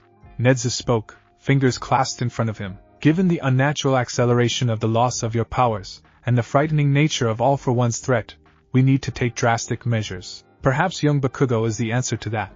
After all, how does one respond to an unstoppable force? By responding with an equally unstoppable force. I get your point, Headmaster, but I'm worried about him trying something he can't handle. The symbol of peace responded worriedly. I know, Yagi. This isn't ideal. Think of it as a trial basis. Bakugo, for all his bluster, respects you. If you told him that you changed your mind, and wanted a different successor, he would accept that. Not happily, mind you, but he'd accept it. At this, Yagi sighed. Fine. I'll talk to him. But this Mirio kid interests me. If Bakugo doesn't pan out, I think he'd be a good fit. Agreed. If nothing else, the addition of Bakugo's power into the pool of One for All is worth this test run, regardless of the outcome. Nedza spoke candidly, sipping his tea. No matter how you look at it, Bakugo's power will play a role in the resolution of this conflict. Yagi nodded, and got up to leave, then headed to the classroom where Bakugo was waiting. After explaining the idea, which relied heavily on appeals to Bakugo's pride, All Might rubbed the back of his head, and spoke once more. So you understand what I'm telling you, young Bakugo. One for All is a quirk passed down among generations. I'm going to be totally honest with you, Bakugo. I don't think you're the right choice for my successor, but I'm giving you the benefit of the doubt at the headmaster's request. You should have little issue using the power, as long as you don't try to use both One for All and your explosions at the same time. But on the off chance it's hard to manage, I'm going to have you train with my old mentor, Gran Torino. Whatever, old man. I'll master this quirk, and make it my own. And then I'll show that damn Deku I was better all along, if his idol chose me over him. I'm putting my faith in you, Bakugo. I reserve the right to take back this power should I become unsatisfied with your use of it. You will relinquish it to me, should I deem unworthy. You'd agreed, and I expect you to keep your word. Otherwise, I will make you give it back. I chose you based on your victory in the sports festival. I hope you won't disappoint me. The figure of All Might looked at his successor, but for some reason, he couldn't help but feel he'd made the wrong choice. Chaos, pure, unadulterated chaos, fire, and smoke permeated throughout the entire city. Oxygen becomes thinner. Screams of terror echoing in the night. This was supposed to be a peaceful city, not a damn war zone. As Shinso cast his eyes to Shudo Todoroki, who looked out upon the damaged city, he couldn't help but wonder how things had snowballed this badly. Suddenly, a huge explosion ripped through the city a few blocks over. What the hell was that? A few hours earlier. Okay, Hitoshi. Today is the day. We have to get Todoroki on our side. He's the only shot at legitimacy that we have right now. But you cannot use your quirk except to help me get away, Shinso. After that, nothing explicitly. I want him to join us of his own volition, and turning him into a mind slave is not the way to do that. Izuku stood on a rooftop with Shinso, looking down at Shudo, and his father, the flame hero Endeavor. Izuku was wearing his full Venom suit, minus the mask at the moment. Shinso stood wearing a black turtleneck, a Kevlar vest, black fitted gloves, and black combat slacks with matching steel-toed boots. In his hand he had a cut-up ski mask that only covered up his hair, and the top part of his face, ensuring his voice wouldn't be muffled, and, think Dread Pirate Roberts from PB or Daredevil's outfit for most of Season 1. On his hip, he had a taser holster, and a megaphone clipped to his belt. Hitoshi waved off Izuku's concerns. Relax, man. I'm not an evil genius. Just a genius. He gave a wry grin. That's what I'm afraid of. Hitoshi and Izuku shared a laugh, trying to calm their nerves. This was their big moment. Izuku was going to have to convince Shudo of their aims while Shinso basically led Endeavor away to do whatever Shinso made his puppets do for his own entertainment. While they originally planned to have Izuku fight Endeavor, Venom explained that one of his main weaknesses was to fire, which would put him at a severe disadvantage, which is not something they needed at this stage, especially against the number 2 hero. Alright, Hive Mind. It's showtime. Izuku spoke, his vocal cords deepening, as his mask formed. I seriously need a better name. Hitoshi muttered under his breath. Shuto, pay attention. Your being seen with me is important to your image. I won't tolerate inattentiveness. Endeavor spoke harshly to his son. Shudo was annoyed that his father had used his influence to ensure that no other pros offered him internships, thus ensuring he had to go with his bastard father. Whatever. Let's just keep going. Shudo thought he saw something following them on the rooftops, but every time he looked up, he saw nothing. He shook off the feeling, and continued on. Excuse me, Mr. Endeavor, but I'm a huge fan. Can I get an autograph? All Might has nothing on you. A semi-familiar voice interrupted his thoughts, directing his attention to a guy wearing all black. A goth? Maybe. But why is he wearing combat boots? Before he could say anything, his father spoke out, in the fake manner he always used when talking to fans. Of course you can. Suddenly his father stiffened. Follow me. The boy's demeanor had shifted, and set Todoroki on edge. Before he could ask what's going on, the guy in black handed him a piece of paper. Relax. This isn't a kidnapping. We just needed to get your pompous ass of a father away so we could talk to you. Confusion set in Shudo's expression, but, as he looked up to address the boy who was leading his father away like some sort of zombie on a leash, he found he was alone on the sidewalk. Shudo Todoroki, you're a hard man to approach. A deep voice rumbled from behind him. Shudo spun around, backing away from the figure that leaned against the building behind him. The figure was dressed in all black, a white spider symbol on his torso. A manic grin was in place on his mask. Who are you? Are you with the League of Villains? Shudo demanded, gearing up for a fight. The League of who? And how the hell do you not know us? We're practically plastered on every news channel except for when they talk about the hero killer. The figure spoke, never once taking its eyes off Shudo. You're Venom. At this, the figure's grin seemed to widen, but that's impossible for a mask. Our partners said you were smart, but they also said you'd be harder to talk to. Frankly, we don't find it too difficult. Don't presume that you know me, Shudo said harshly, becoming unnerved. Why the hell does this guy refer to himself in the plural sense? Dissociative identity disorder maybe? We know you hate your father. And we know you want to be a hero outside his shadow. Shudo froze. This person knew about that? High Mind's guess was correct. Enough chat. What do you want exactly? Shudo growled out. Simple, really. We want you to join us in being heroes. That's it. Whatever the hell Shudo had expected Venom to say, that was about near the bottom of the list. Come again? The figure chuckled at his disbelief. Come now, Shudo. Despite our label, as a vigilante, we don't kill. For all the comparisons to the hero killer, we are nothing like them. The only difference between us and heroes like your father is a little piece of paper that says government approved. We believe heroes have lost their roots, in that they focus so much on making money, that saving people has become an afterthought, an added bonus. Venom took a deep breath. Before continuing, Shudo, we extend to you an invitation to join the outsiders. Elsewhere in the city, two figures stood on a rooftop, looking down on the city with disdain in their eyes. Kurojairi, unleash the Nomu. As you wish, Master Tamura. The outsiders? Shudo questioned, having never heard of the team before. That's right, Shudo. Don't mistake us. We don't want you just because you're the son of Endeavor. Not in the way you think, Venom replied calmly, arms still folded. What do you mean? Shudo questioned, intrigued by the proposition. We want you because the fact you're level-headed, quick on your feet, and your quirk is powerful. And last, but not least, you have a sense of justice, just like us. You mentioned needing me because of my father. Why? This answer would make or break the deal. Both parties knew this, and took steps to ensure the advantage. By having you on our team, we gain legitimacy. We aren't just a bunch of rabble-rousers upset with the current hero system. If the prodigal son, the second highest hero, rebels against the system itself, it's going to make people talk. It's going to call into light the decision-making of the powers that be. At worst, they're forced to legally and formally accept us as real heroes, else risking public backlash. At best, we start a revolution in the field of heroes, and a return to the root of it all. Shudo was enraptured by the words of Venom. This was a man with vision, and a plan to achieve that vision. Shudo idly noted that Venom reminded him of All Might to a degree, with the way he spoke of justice. Before you decide, take a few days to think about it. If you agree, come to LeBlanc Coffee Shop in Midtown Mustafa in exactly 2 days after school ends. Our group will be waiting for you. However, we ask you not to judge our normal appearance. Shudo's sweat dropped at this, but nodded anyway. What should I have you do next? Hitoshi mused to himself, as he looked at the visage of the number 2 hero. Currently, Endeavor was jumping jacks in the street yelling I'm a star, while several onlookers watched torn between confusion and amusement, including a number of pro-heroes. Before he gave another command, several creatures landed in the middle of the busy street. Oh crap, those look like the creatures that were involved in the USJ attack. Endeavor, forget your memory of me, and resume your normal actions. Endeavor went straight, falling out of Hitoshi's control. Seeing the creatures, his eyes narrowed. Finally, a chance to prove I'm better than All Might. Heroes. To me, and with that, Endeavor and the pros jumped into the fray. As Venom turned to walk away, they heard a loud crash, followed by screams, and several small explosions, with fire shooting into the sky from a few blocks away. Shit, that's the way that hive mind went.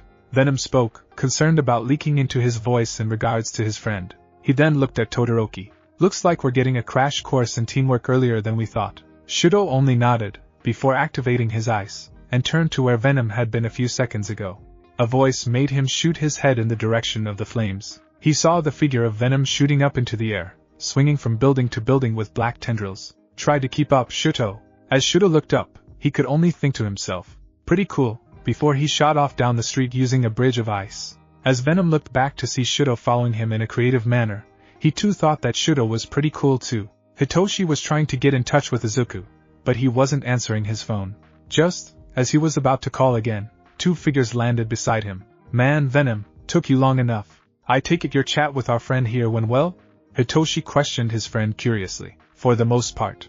He's agreed to meet up with us to talk more, at least, came the cool response of Venom, to which Hitoshi nodded. They really couldn't expect more at this point, not when things were going to hell in the city. Venom, what's the plan here? Shudo questioned, clearly antsy. Venom sighed, before glancing around the street, looking for factors they could use to their advantage. Okay. High Mind, I want you to use your power to control anyone who hasn't evacuated yet for whatever reason. They can't stay here. Shudo, you're guarding High Mind, and taking down any of these things that get past me. Both Shudo and Hitoshi froze. You mean you're going to stay and fight them? The pros will turn on you as soon as the creatures are down. Hitoshi spoke harshly. Venom turned enough to regard him for a moment. We don't have a choice, otherwise people are going to die. Besides, let them try. Venom looked back, his mask's grin widening impossibly further, before he rammed into the nearest Nomu, sending them tumbling into a nearby building. Damn it, Izuku, you better not die. Mina will melt my face off if you do, Hitoshi muttered before turning to Shudo. Well, you heard the boss. Let's do this. He turned to face a crowd of onlookers. Hey guys, what would you do if I said I think Dragon Ball GT is better than Z? As he was answered by dozens of angry voices, he could only smirk and think gotcha. Shudo on the other hand could only wonder what the hell he'd gotten himself into. Venom assaulted the creature's braincase, slamming into it with a downward elbow, before shifting into a backflip kick, sending the creature upwards. He slammed a fist into the creature's face, before shooting 2 webs at the ground below, and grabbed onto the creature with his legs, and propelled them towards the ground, the creature's head hitting the ground with a sickening crack. It groaned before losing consciousness, or the will to fight. Venom wasn't sure which, and he didn't particularly care. Not when he had people to save. He dragged it out, and webbed it to a nearby wall. Sit there, while we go deal with the rest of the party crashers. Venom was about to say more, when his spider sense went wild, causing him to reactively dodge out of the way of a flaming fist. Venom, you're under arrest. Endeavor growled out, annoyed that he hadn't taken him out with one punch. Somewhere else in the country, a bald man sneezed, before going back on the hunt for egg sales. You know, funny enough, Charizard, I'm pretty sure you can't arrest anyone, let alone someone helping you do your job.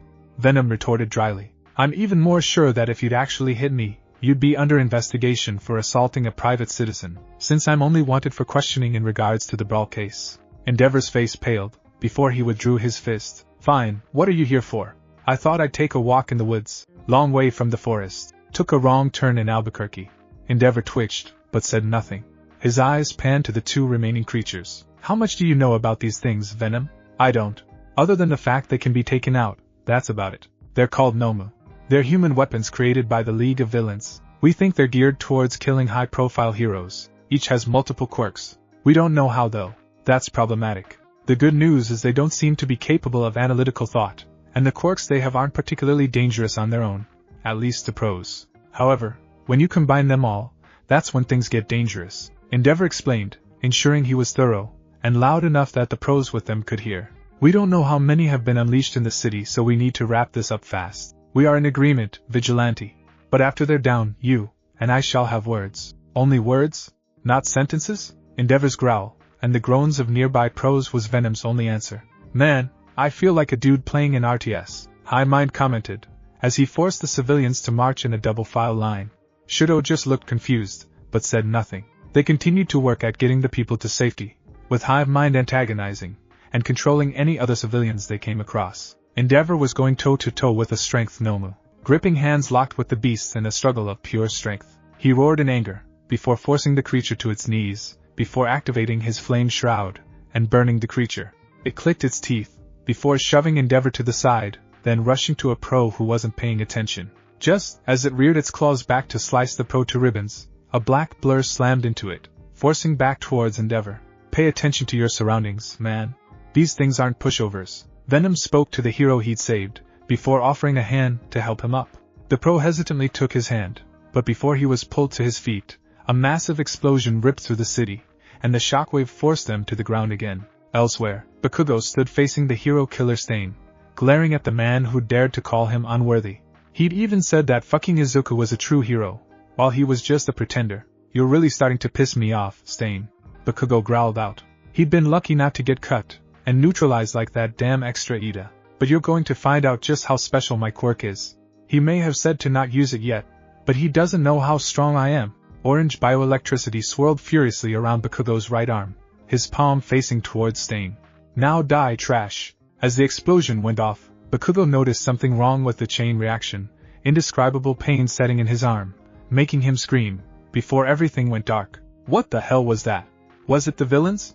One of the random pros asked, no one in particular. Focus, you fools. We cannot worry about that right now. Our focus is on the last of these creatures right now. Endeavor's tired voice snapped their attention onto the last Nomu standing, which was currently fighting Venom. Humph. Can't let that punk upstage me, Endeavor thought, before using flame expulsion from his shoulder blades to rocket him towards the Nomu. Stand there or get out of the way, Venom, I care not. But that creature is going down now. Supersonic Nava Punch. Flames coalesced around Endeavor's fist, before they slammed into the mom's stomach, rocketing it through several buildings until it settled in the rubble, unmoving. Damn, old man.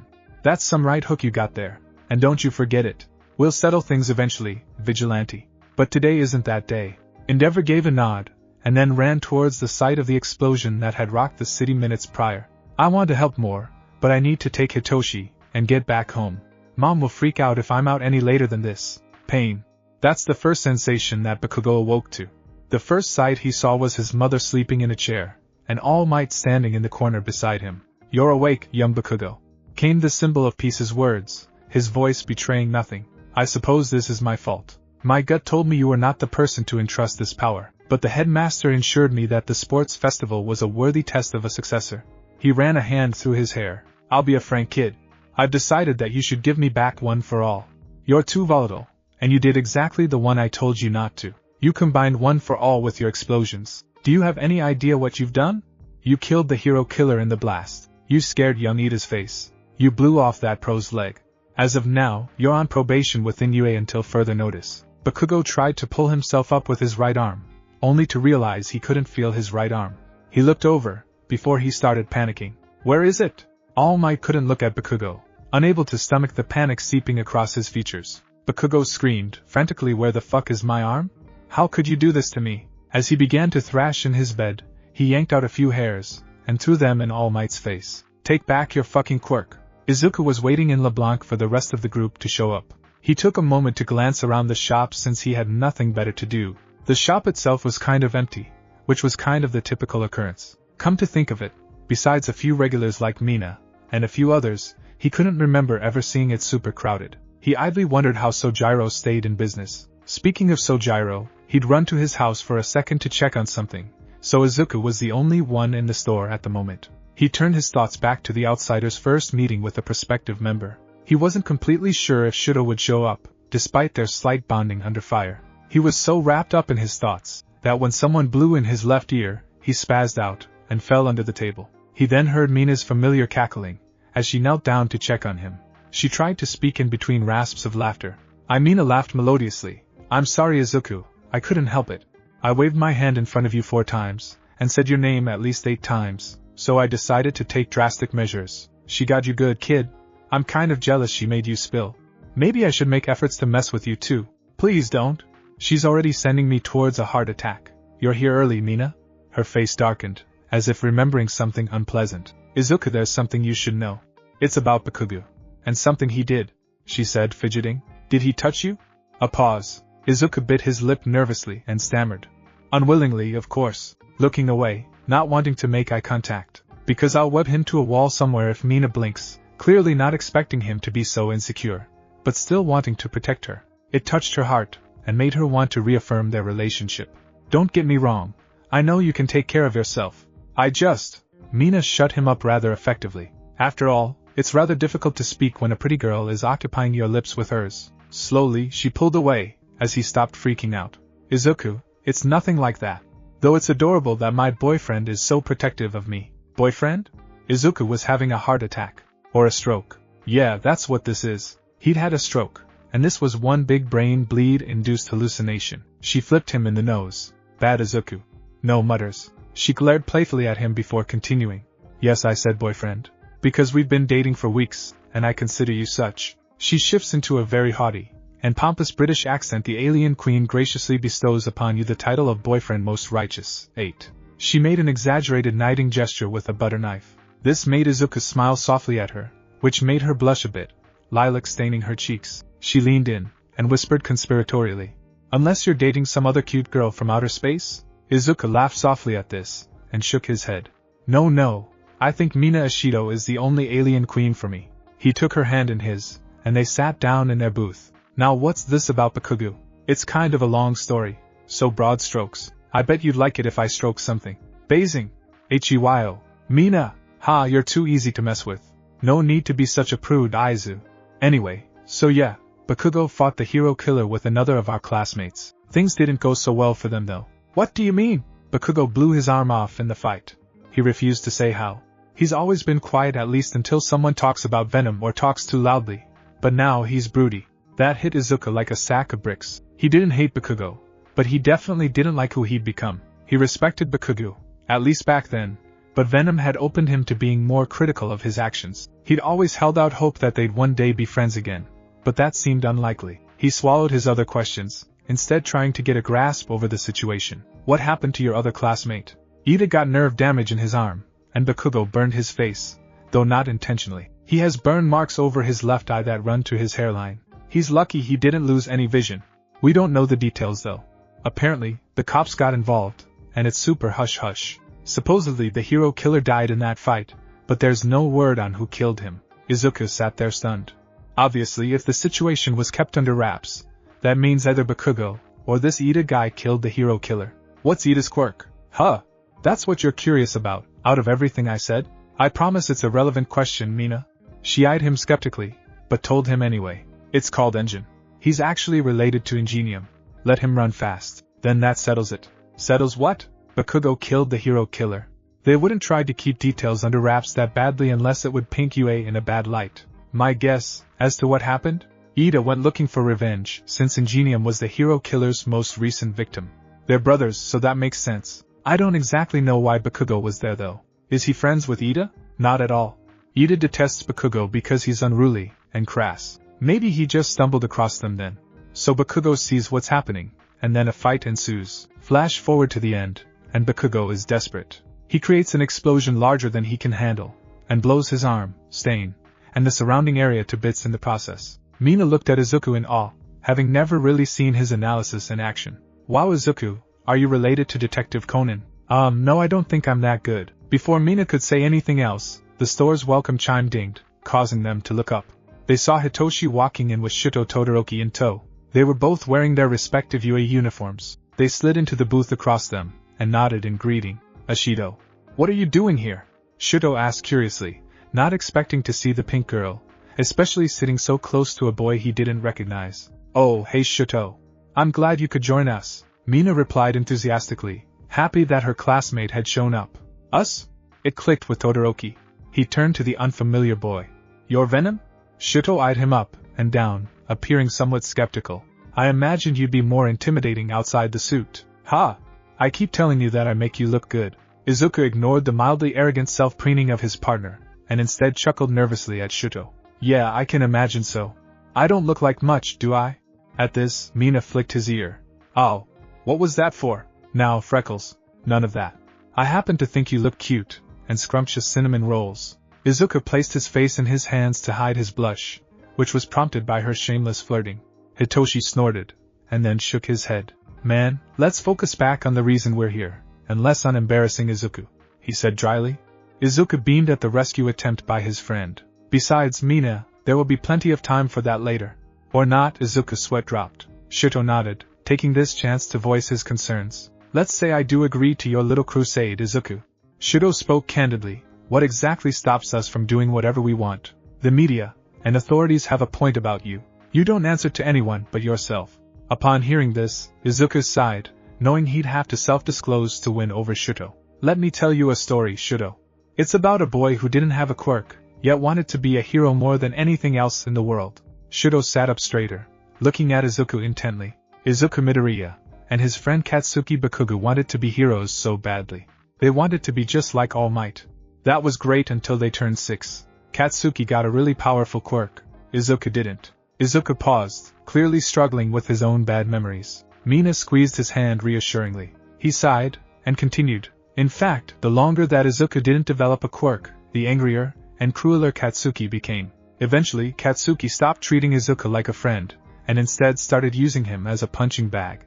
Katsuki even used his quirk on Izuku occasionally. But through all that, Izuku never stopped considering Katsuki his friend, truly believing they could one day be friends again if he could just get a quirk. Shuto was quietly processing what he'd been told so far. He assumed that the Bakugo was the same one he knew, and judging from the slight nod Mina gave him, his assumption was correct. However, as I'm sure you can probably guess, Izuku never manifested a quirk. At least, not on his own. The rest of the group's eyes widened at this. Izuku's quirk wasn't his own. Kid, are you sure telling them about me in full is a good idea? We have to do it eventually, and I can't teach them like you could. Eventually, we'll have to run scenarios like they would at UA, on the chance they get kicked out. They're risking a lot for this. We have to do right by them. Okay kid. I support your decision. Just remember Izuku. You're not alone anymore, okay? I will. Izuku wiped some tears that were building up in eyes. Thanks partner. Anytime, kid. Izuku looked back up at his team, and pressed on. Through a series of events Izuku obtained power after bonding with a relic from the hero Spider-Man. They all learned at this point, enraptured by what they were hearing. Izuku's eyes bled black a bit at this point, before he looked at them all. We bonded with a creature called a symbiote. What the hell? Izuku, are you okay? Mina grabbed him by the shoulders, freaking out at his sudden change. Mina, the kid let me commandeer his vocal cords in order to address you. While Venom is Izuku's hero name, it's also the name of this symbiote. Through our time with the hero Spider-Man, we gained an imprint of his powers, enhancing them, and eventually retaining them within our DNA. Anyone we bonded with could use these powers. Izuku's eyes went back to their usual color. He blinked. I'll never get used to that. His friends looked at him like he was crazy. He ignored this, and moved on. So yeah? I have a quirk, but it's not truly mine. At least it wasn't. Shuto was looking at him intently now, something unreadable flashing in his eyes. As I used Venom's power more and more, I noticed a sort of bleed effect over time. I was faster than before, and I had better reflexes. I'm still much faster in the suit, but who can say if the bleeding will continue? He then looked at Todoroki. Shuto, I noticed you don't use your dad's quirk. I don't know if that's related to your scar, but I can relate to identity issues with your power. After all, I have a 300-year-old creature in my head constantly comparing me to America's greatest hero in history, and every time I use my powers, I'm reminded even further that my power isn't quite my own. But at the end of the day, your power is yours now. Your father may have given you half of your quirk, but he can't tell you how to use it. You can either ignore it and limit yourself, or you can make it your own and become a hero that is damn near unstoppable. At realizing how he sounded, Izuku frantically waved his hands in front of himself. I'm not trying to tell you how to use your powers. I just wanted you to know I get where you're coming from. Shuto thought about everything he just heard. From Izuku's backstory, to his own struggle with his quirk. He wasn't sure he could just start using his father's, know his full quirk so soon, but he would definitely try. And maybe it was time to visit his mom. Elsewhere, Katsuki Bakugo sat in his living room alone, working on schoolwork. It was a pain without his dominant arm. He'd refused the teacher's offer to transfer him out. He would be a hero, one way or another. He didn't need both arms to prove that the rest of his stupid class were just deadweight extras. He'd show them he was the best even with missing an arm. As he struggled to write an answer to the problem on the paper, a surge of irritation flowed through him. Katsuki grit his teeth, and used to having trouble writing the answers to his homework. The feeling of not being able to be in control was something he hated. Damn All Might, and his quirk, and Deku. If Deku had never beaten him in the first place, he wouldn't have been desperate enough to take All Might's quirk to begin with. I don't need his stupid power. I'm the best, damn it. And I'll prove it, no matter what. They say pride cometh before the fall, and Katsuki had further to fall still. Izuku, Mina, and Hitoshi were all looking at Shuto expectantly. This was the moment of truth, where he joined them, or not. They sat with bated breath, each second increasing the intensity of the atmosphere at the table. I'll do it. And just like that, the tense air was gone. Izuku breathed a sigh of relief, Mina chuckled sheepishly, and Hitoshi just took a sip of his tea. However, I do think we should discuss your friend, Izuku, at a later date. That is my condition. It's not that I think it's a threat, I just would like to have a better grasp over who I'm working with. I know Izuku. But I need to know Venom, as well. Izuku nodded at this. These were fair requests. Well, you know me, kid. I'll sing my own praises any day of the year. Izuku again tried to ignore the narcissistic ramblings of his gooey friend. He talks to you in your head, doesn't he? Mina asked curiously. Izuku looked at her, shocked. Oh, come on, Izuku. I may not be the smartest girl around, but I'm very smart. Your eyes occasionally glaze over for a few seconds, and then you sort of jolt like you were somewhere else. Yeah, he talks to me.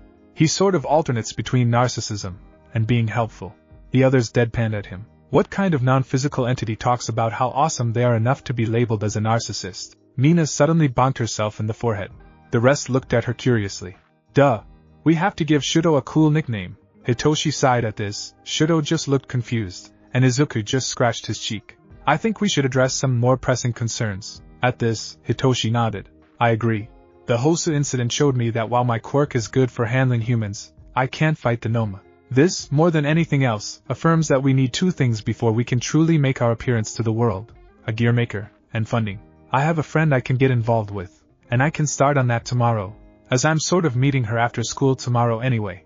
Hitoshi finished with a slight blush on his normally blank expression. Oh, Hitoshi got a girlfriend. Mina teased in a sing-song voice. Whatever. Just be ready to make a sales pitch in 2 days. Hitoshi didn't rise to Mina's antics. She pouted, but said nothing further. I actually have a potential source of funding. Shuto's voice got their attention. It's nothing concrete, but I may know someone who's willing to help. I'll have to talk to them tomorrow. At this, Mina suddenly blinked. Are you talking about? She started, but was cut off. Yes, but I need to speak with her before I say anything else. I made no promises she'd be interested. They all stretched, and began to move out of the booth. Izuku looked at each of them, with a feeling of pride. So we agree? We meet up in 2 days to try to sell the idea of the outsiders to a benefactor, and a gear outfitter? The others nodded, and headed to the exit. As they went outside, Hitoshi and Shuto walked off, waving their goodbyes. Mina then latched onto Izuku's arm, causing him to turn scarlet. Come on, Izuku. I want to get a burger. Izuku knelt down on a rooftop watching his targets in his full Venom gear. They were talking about whatever it was drug pushers talk about. He didn't have the faintest idea, and he didn't particularly care. They were sitting at the docks in Mustafa City, clearly waiting for something. Their truck was near the gate that led back to the main road. Drug running wasn't exactly common anymore, but the ones that did stay active were bad news. He'd even heard rumblings of Yakuza dealing in some shady stuff, but he hadn't come across anything concrete yet. Mostly just whispers here and there. but the group he was currently tailing were as good at covering their tracks. They were sloppy, and new. However, their leader, at least based on the few thugs he'd spoken to, was smart. And worse, had a very versatile quirk that played a key in their operations. Izuku and Venom agreed this was the perfect chance to gain more public support. They didn't tell the others simply because they weren't ready, not when they had zero support.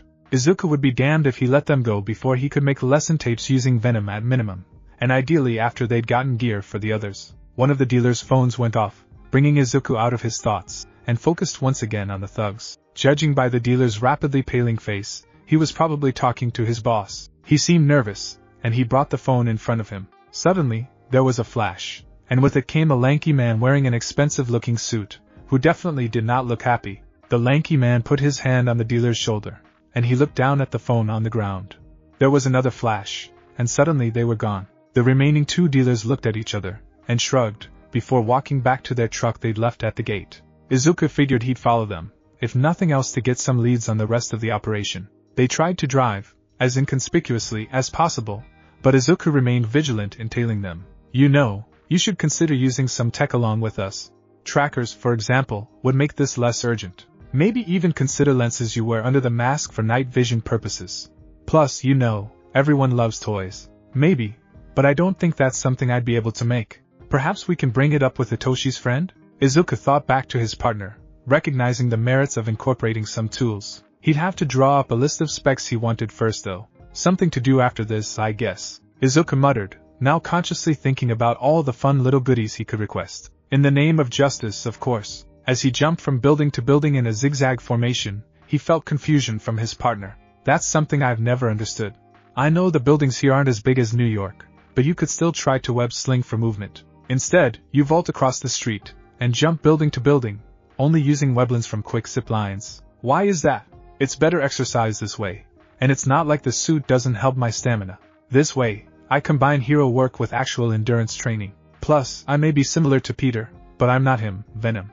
I use my arms mostly when I fight, but I doubt I'm as strong as he was. I'd get tired if I used my swinging a lot, which could come back to bite me later. Sure, we've yet to face anyone difficult outside of Nomu, but it's better to err on the side of caution. Izuku explained to his partner. Izuku then resumed his unique momentum propulsion, still tailing the car. He jumped over some rooftops, and under some closed lines, and even in between the support beams of a radio tower. Eventually, the truck drove to a rundown-looking amusement park. This is likely the place, Izuku muttered. Probably so, kid. Plus it just screams evil hideout. $10 says they used the Hall of Mirrors for something nefarious. Come on, there's no way that's true. It's too obvious. Before Izuku could make a move, his phone began buzzing, showing someone was calling him. He glanced down to see it was Mina. He slid the answer button, and tapped the earbud in his left ear. Hello? Izuku asked, feeling somewhat shy, now that he was speaking to his girlfriend. Izuku. Hi. Came Mina's ever-cheerful voice. What ya doing? Do you want our alibi, or what we're actually doing? He asked in an amused tone. I dunno. You do come up with some interesting ones. And just saying, it's still super weird to hear you refer to yourself in the plural sense, she replied teasingly, enjoying their banter. We apologize, but it's a side effect of our powers. I know. He could almost imagine her waving her hand at this. Anyway, so what's my dashing little vigilante boyfriend up to now? Well, we just finished tailing some new elements in downtown Mustafa. We are planning to shut down their operation tonight, so we can meet up without time constraints with the group tomorrow. He heard Mina sigh into the phone. Izuku, I know the work you do, as Venom is important. But don't forget to take care of Izuku, okay? Her concern touched him, as he'd definitely not had people in his life who felt that way before. It was nice. We will, Mina. We promise, okay? Thank you. I'll let you go save the day, okay? Hugs. She said that when she was about to hang up. It was a dorky and cute little thing she did, and he honestly liked it a lot. Hugs, Mina. We'll call you after, okay? So you'll know we're okay. Okay. Go get him, Tiger. With that, they hung up, and Izuku slid his phone back into his suit pouch. Time to go to work, partner. You're damn right. Let's kick some ass. Izuku landed on a lamppost that gave him a solid view of the thugs in the immediate vicinity. He decided to take a stealthy approach, as long as he could. He identified the easiest to reach thugs, and calmly moved into position. The first was taking a leak against the building wall, which was rather unsanitary. As he finished his business, he felt a tap on his shoulder. He turned around only to have a fist meet his face, and entered blissful unconsciousness. The rest of the guards outside went in much of the same way until there was only one left. Izuku stood watching him from a rooftop, and shot a web at him, yanking him up to the ledge. Hi there, I have some questions. See, we were in the neighborhood, and looking for directions to the pizza parlor, a cell phone retailer, your boss's hideout. Think you can help us out? Venom's manic grin widened, showcasing its even sharpened teeth. The thug looked damn near ready to piss himself. Whether it was from being held out from a 3-story building by one arm, or the psychotic-looking guy in black, who can say? Oh my god, Venom quickly shot a hand over his mouth, before he could scream. Ah! Venom wagged a clawed finger, nose shouting. Don't want to spoil the surprise now, do we? At this, the thug enthusiastically nodded. Good, we are in agreement. Now, our directions please? He's in the Hall of Mirrors in the back of the park. Venom twitched at this. Hey kid, do you hear a phone ringing? Because I called it. Ugh. I hate it when you're right. Izuku groaned mentally before focusing back on the thug in hand, so to speak. And our pizza parlor? The thug looked very confused, and before he could respond, Venom clocked him, and deposited him on the roof safely. Bet you'll never doubt my awesome wisdom ever again. Venom? Yes, oh dear partner of mine? Please shut up. Venom stood on the rafters of the Hall of Mirrors, gazing down upon the various criminals running around setting up crates of drugs. He panned his eyes around the building, his eyes settling on the man he'd see at the docks. His quirk is clearly teleportation, but what are his limits? Before Izuku could think any further, one thug rushed to the sharp-dressed man, and whispered something in his ear, before an angry expression appeared on the boss's face. Listen up, you fools. Someone is here. Since they didn't flashily announce themselves, that means it's either that pro-Eraserhead, or the vigilante Venom.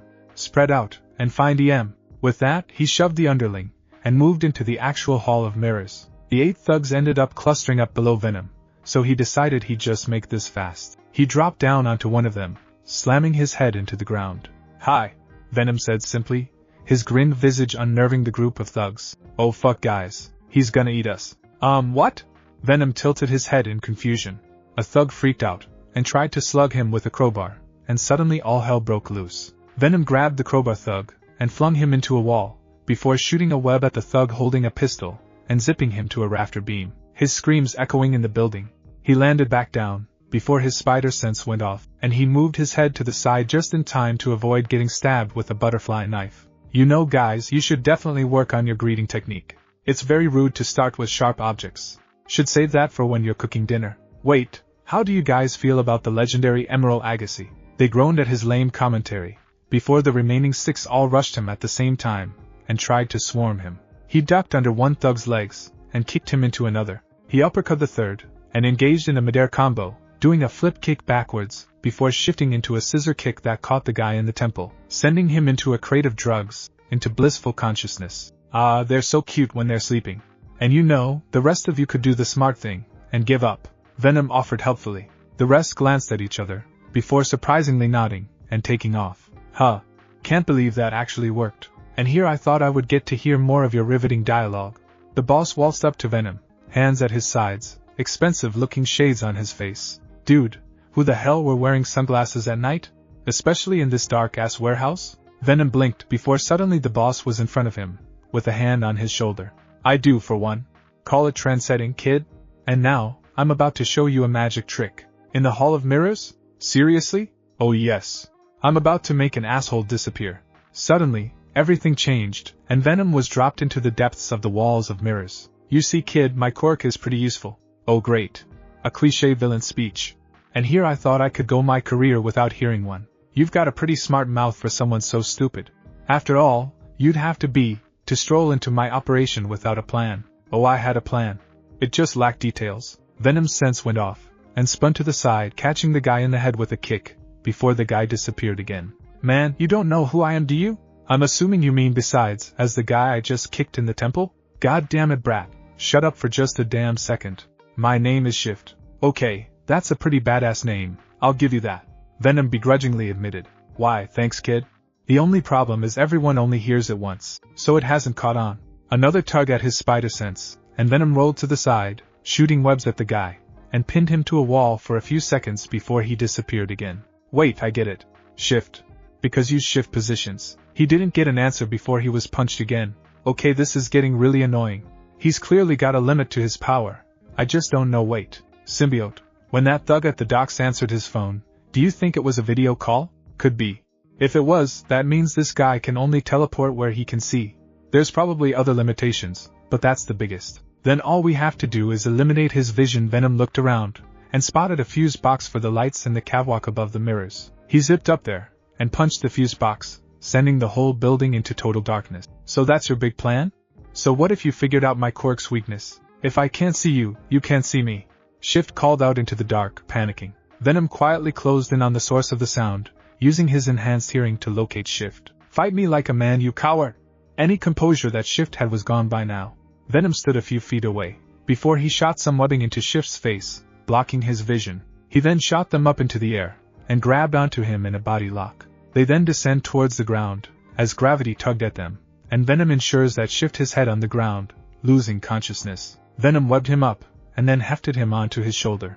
Let's get him to the cops so they can officially shut this guy down. Venom had dropped Shift off with a note that detailed his quirk, and listed the locations of his warehouse and operations. With that, he headed home, calling Mina, as he'd promised he would, and then promptly passing out almost as soon as he climbed into bed. The next day, school had flown by, and before he knew it, Izuku found himself in LeBlanc waiting for the others. Today was the day that he convinced the handsome girl to be their tech creator, and Shuto's friend to be their benefactor. The door chimed, and in walked his group of friends. Mina immediately rushed to him, and gave him a hug, pressing her athletic body against him. He turned crimson, but he still hugged her back. Hitoshi and Shuto just nodded their greetings to him. Hey baby! Guess what? They agreed to talk to you. Her face broke out into a wide smile, and subsequently brightened Izuku's day with it. Really? That's great. Two girls coughed, and drew Izuku's attention to themselves. Hatsum was a girl with a tank top, cargo pants, and pink dreadlocks. She also had welder's goggles on her head. The other girl was a rather prim and proper-looking type, featuring rather aristocratic features. She had black hair that was tied into a messy ponytail, with a single bang hanging on the side of her face. You must be Ms. Hatsum, and Shuto's friend, right? At this, both girls nodded. Hesitance was plain in their body language. Well, let's sit down and talk, okay? At this, they moved back to their usual table in the back. Mina sat snuggled into Izuku's left side, and Hitoshi sat to Izuku's right closest to the aisle. The unnamed girl, Shuto, and Hatsum moved across them, with Hatsum sitting across from Hitoshi. As Izuku opened his mouth to speak, the aristocratic girl cut him off. Before you begin, I want to clear some things up. To be completely transparent, you are the vigilante known as Venom, correct? At this, Izuku paused, deliberating internally before speaking. Do I tell them? I mean, I need to trust me, and if they weren't trustworthy, I doubt they'd be here. Yes, I'll be upfront, I am Venom. But I'm not the villain the media would lead you to think I am. Izuku spoke candidly, before nodding, allowing her to proceed. Momo coughed, before resuming her point. I have questions. I know nothing of you, beyond your reports on the news. Before I commit to any aid, which will be purely financial, and occasional use of my quirk, I want to get an idea for you, as a person, and what you hope to accomplish. Izuku's eyes narrowed at this, prompting him to respond. How do I know you won't turn me in? I haven't hurt anyone. Well, besides criminals. And I don't even know your name. She nodded to him, recognizing his points. Very well, trust must be established first. I am Momo Yaoyorozu. My quirk is creation, but I have to have a clear grasp of the composition of anything I make. My name is Izuku Midoriya. My quirk is arachnid, for the sake of simplicity. I am also the vigilante known as Venom.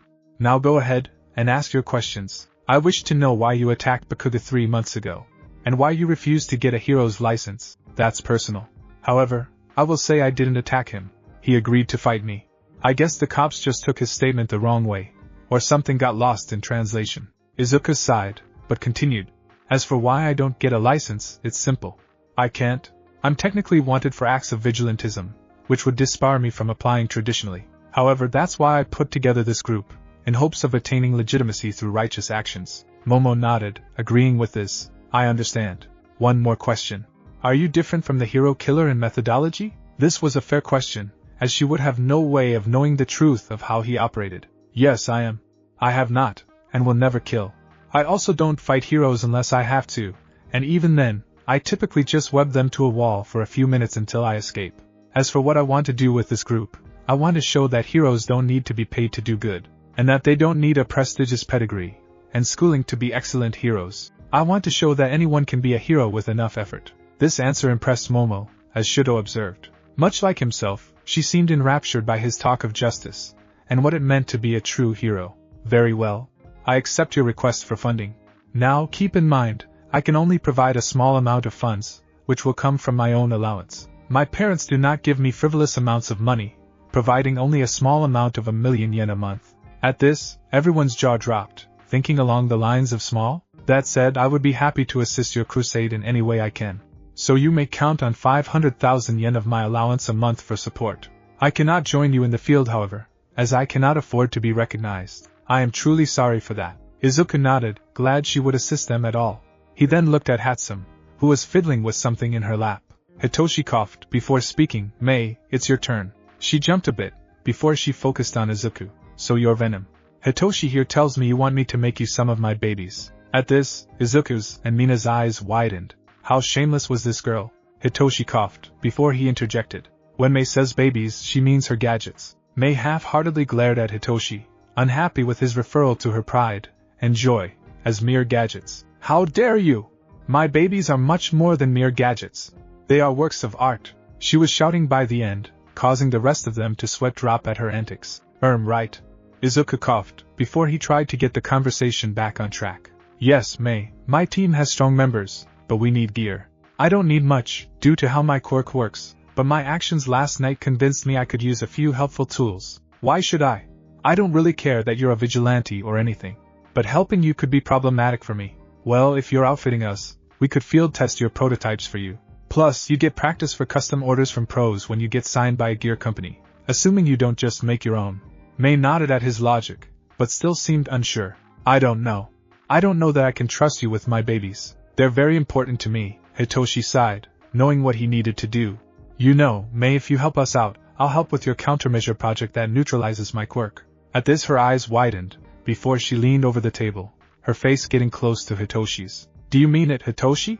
Before I was worried you wouldn't want to. Hitoshi was blushing slightly, given the proximity of the girl he'd come to have a crush on. Yeah, sure. As long as you help us, I'll give you a hand. Mei nodded her head excitedly, and rubbed her hands together. Excellent. This is perfect. Her laugh was kind of evil, and Izuku briefly pondered the repercussions of this potentially Faustian bargain. Before anyone could voice their concerns, Mei resumed speaking. So what do you want exactly? Izuku shared a look with Mina, Hitoshi, and Shudo. He leaned forward, and pulled out the list they'd come up with in their group chat the day before. Well, I need to add my ideas to the list, but those are probably fairly simple. For Shudo, we need a fireproof bodysuit, and mask that helps with temperature regulation, so he isn't recognized before he formally recognizes us. For Mina, she had the idea of arm gauntlets that she can pump acid into for later use, to reduce the strain of her quirk on her pores. She also wanted an airtight bodysuit with a built-in half mask, with protective chest plates, and sci-fi looking helmet. Hitoshi wanted something a little more protective than his vest, and taser gloves. He also wanted some boots that would up his mobility, as well as some infrared goggles for rescue ops. As for myself, I wanted some night vision lenses with tactical displays that I can link to my phone and headset, and maybe some tracker darts. As Mei looked over the list, she didn't seem that impressed. I thought you'd need something challenging. Don't get me wrong, I'll still make it. But I reserve the right to make babies for you guys to take a field test later. They all shared a look and nodded. We agree. So how long will this take you, Mei? Izuku asked, having been the spokesman. Well, I don't know. It could take me a while. I guess I could be finished by tomorrow? Mei tapped her finger on her chin, wheels already turning in her head. At this, everyone besides Hitoshi sort of looked at Mei in awe, clearly unused to such ruthless efficiency. Tomorrow? Came Izuku's rather poised response. More or less. Yours though, I can be finished by tonight. You just want face-fitting lenses, right? Yeah, more or less. Okay, I'll start when I get home. I'll give them to Hitoshi so he can give them to you when they're done. Izuku and Hitoshi nodded at this, while Mina checked her watch. Guys, it's like 7 p.m. We should probably head home for the evening, she said hesitantly, clearly not wanting to go home and study. So that's pretty much everything I wanted to talk about anyway. Thanks for coming, guys, and welcome to the outsiders. Izuku gave a soft smile, and bid them farewell. Mina had remained glued to his side, as the others went their separate ways. She stopped walking, and began fiddling with her skirt. Izuku noticed she'd stopped, and turned to her, curious. Hey, Izuku? She spoke, uncharacteristically nervous. Yes, Mina? What's wrong? His voice conveyed his concern. He reached out a hand to hers. She blushed slightly, before shaking her head. I wanted to ask you two things. She paused, taking a breath before continuing. My parents wanted to have a family meetup, with both our families. They want to do it sometime after my finals. Is that okay? I don't want to pressure you or anything, you know? Izuku was confused for a moment, before he laughed. That's what you're worried about. Of course I'd agree to it. You're my girlfriend, and meeting your family is an important part of my job, as such, isn't it? She adopted a sheepish expression, before nodding. What's the other request? Can we go out on another date? Like dinner and a movie? I just want to spend some time alone together. It feels like it's been a while, and things are about to get super busy. Yet again, Izuku was touched, and flattered that spending time with him meant that much to her. He gently pulled her into a hug, before pulling away. He blushed, as he realized how forward he'd been. Sorry about that. We can, Mina. I'm sorry we haven't done something in a while. I guess I've been a bad boyfriend, huh? He spoke a little sadly, feeling like he neglected Mina in some way. Mina shook her head at this. No, that's not what I meant. You haven't been a bad boyfriend at all, babe. I guess I just wanted to pretend like we were normal teenagers again before things got busy. This brought a soft smile to his lips. Of course, Mina. I'd love to. She jumped in excitement, and hugged him, before she gave him a series of soft kisses, before they resumed their walk to her train station hand in hand, lights twinkling, as they walked in the night. Thanks for watching my video, and make sure to check out the author of this fanfic. Link is in the description. See you next time. Till then, sayonara.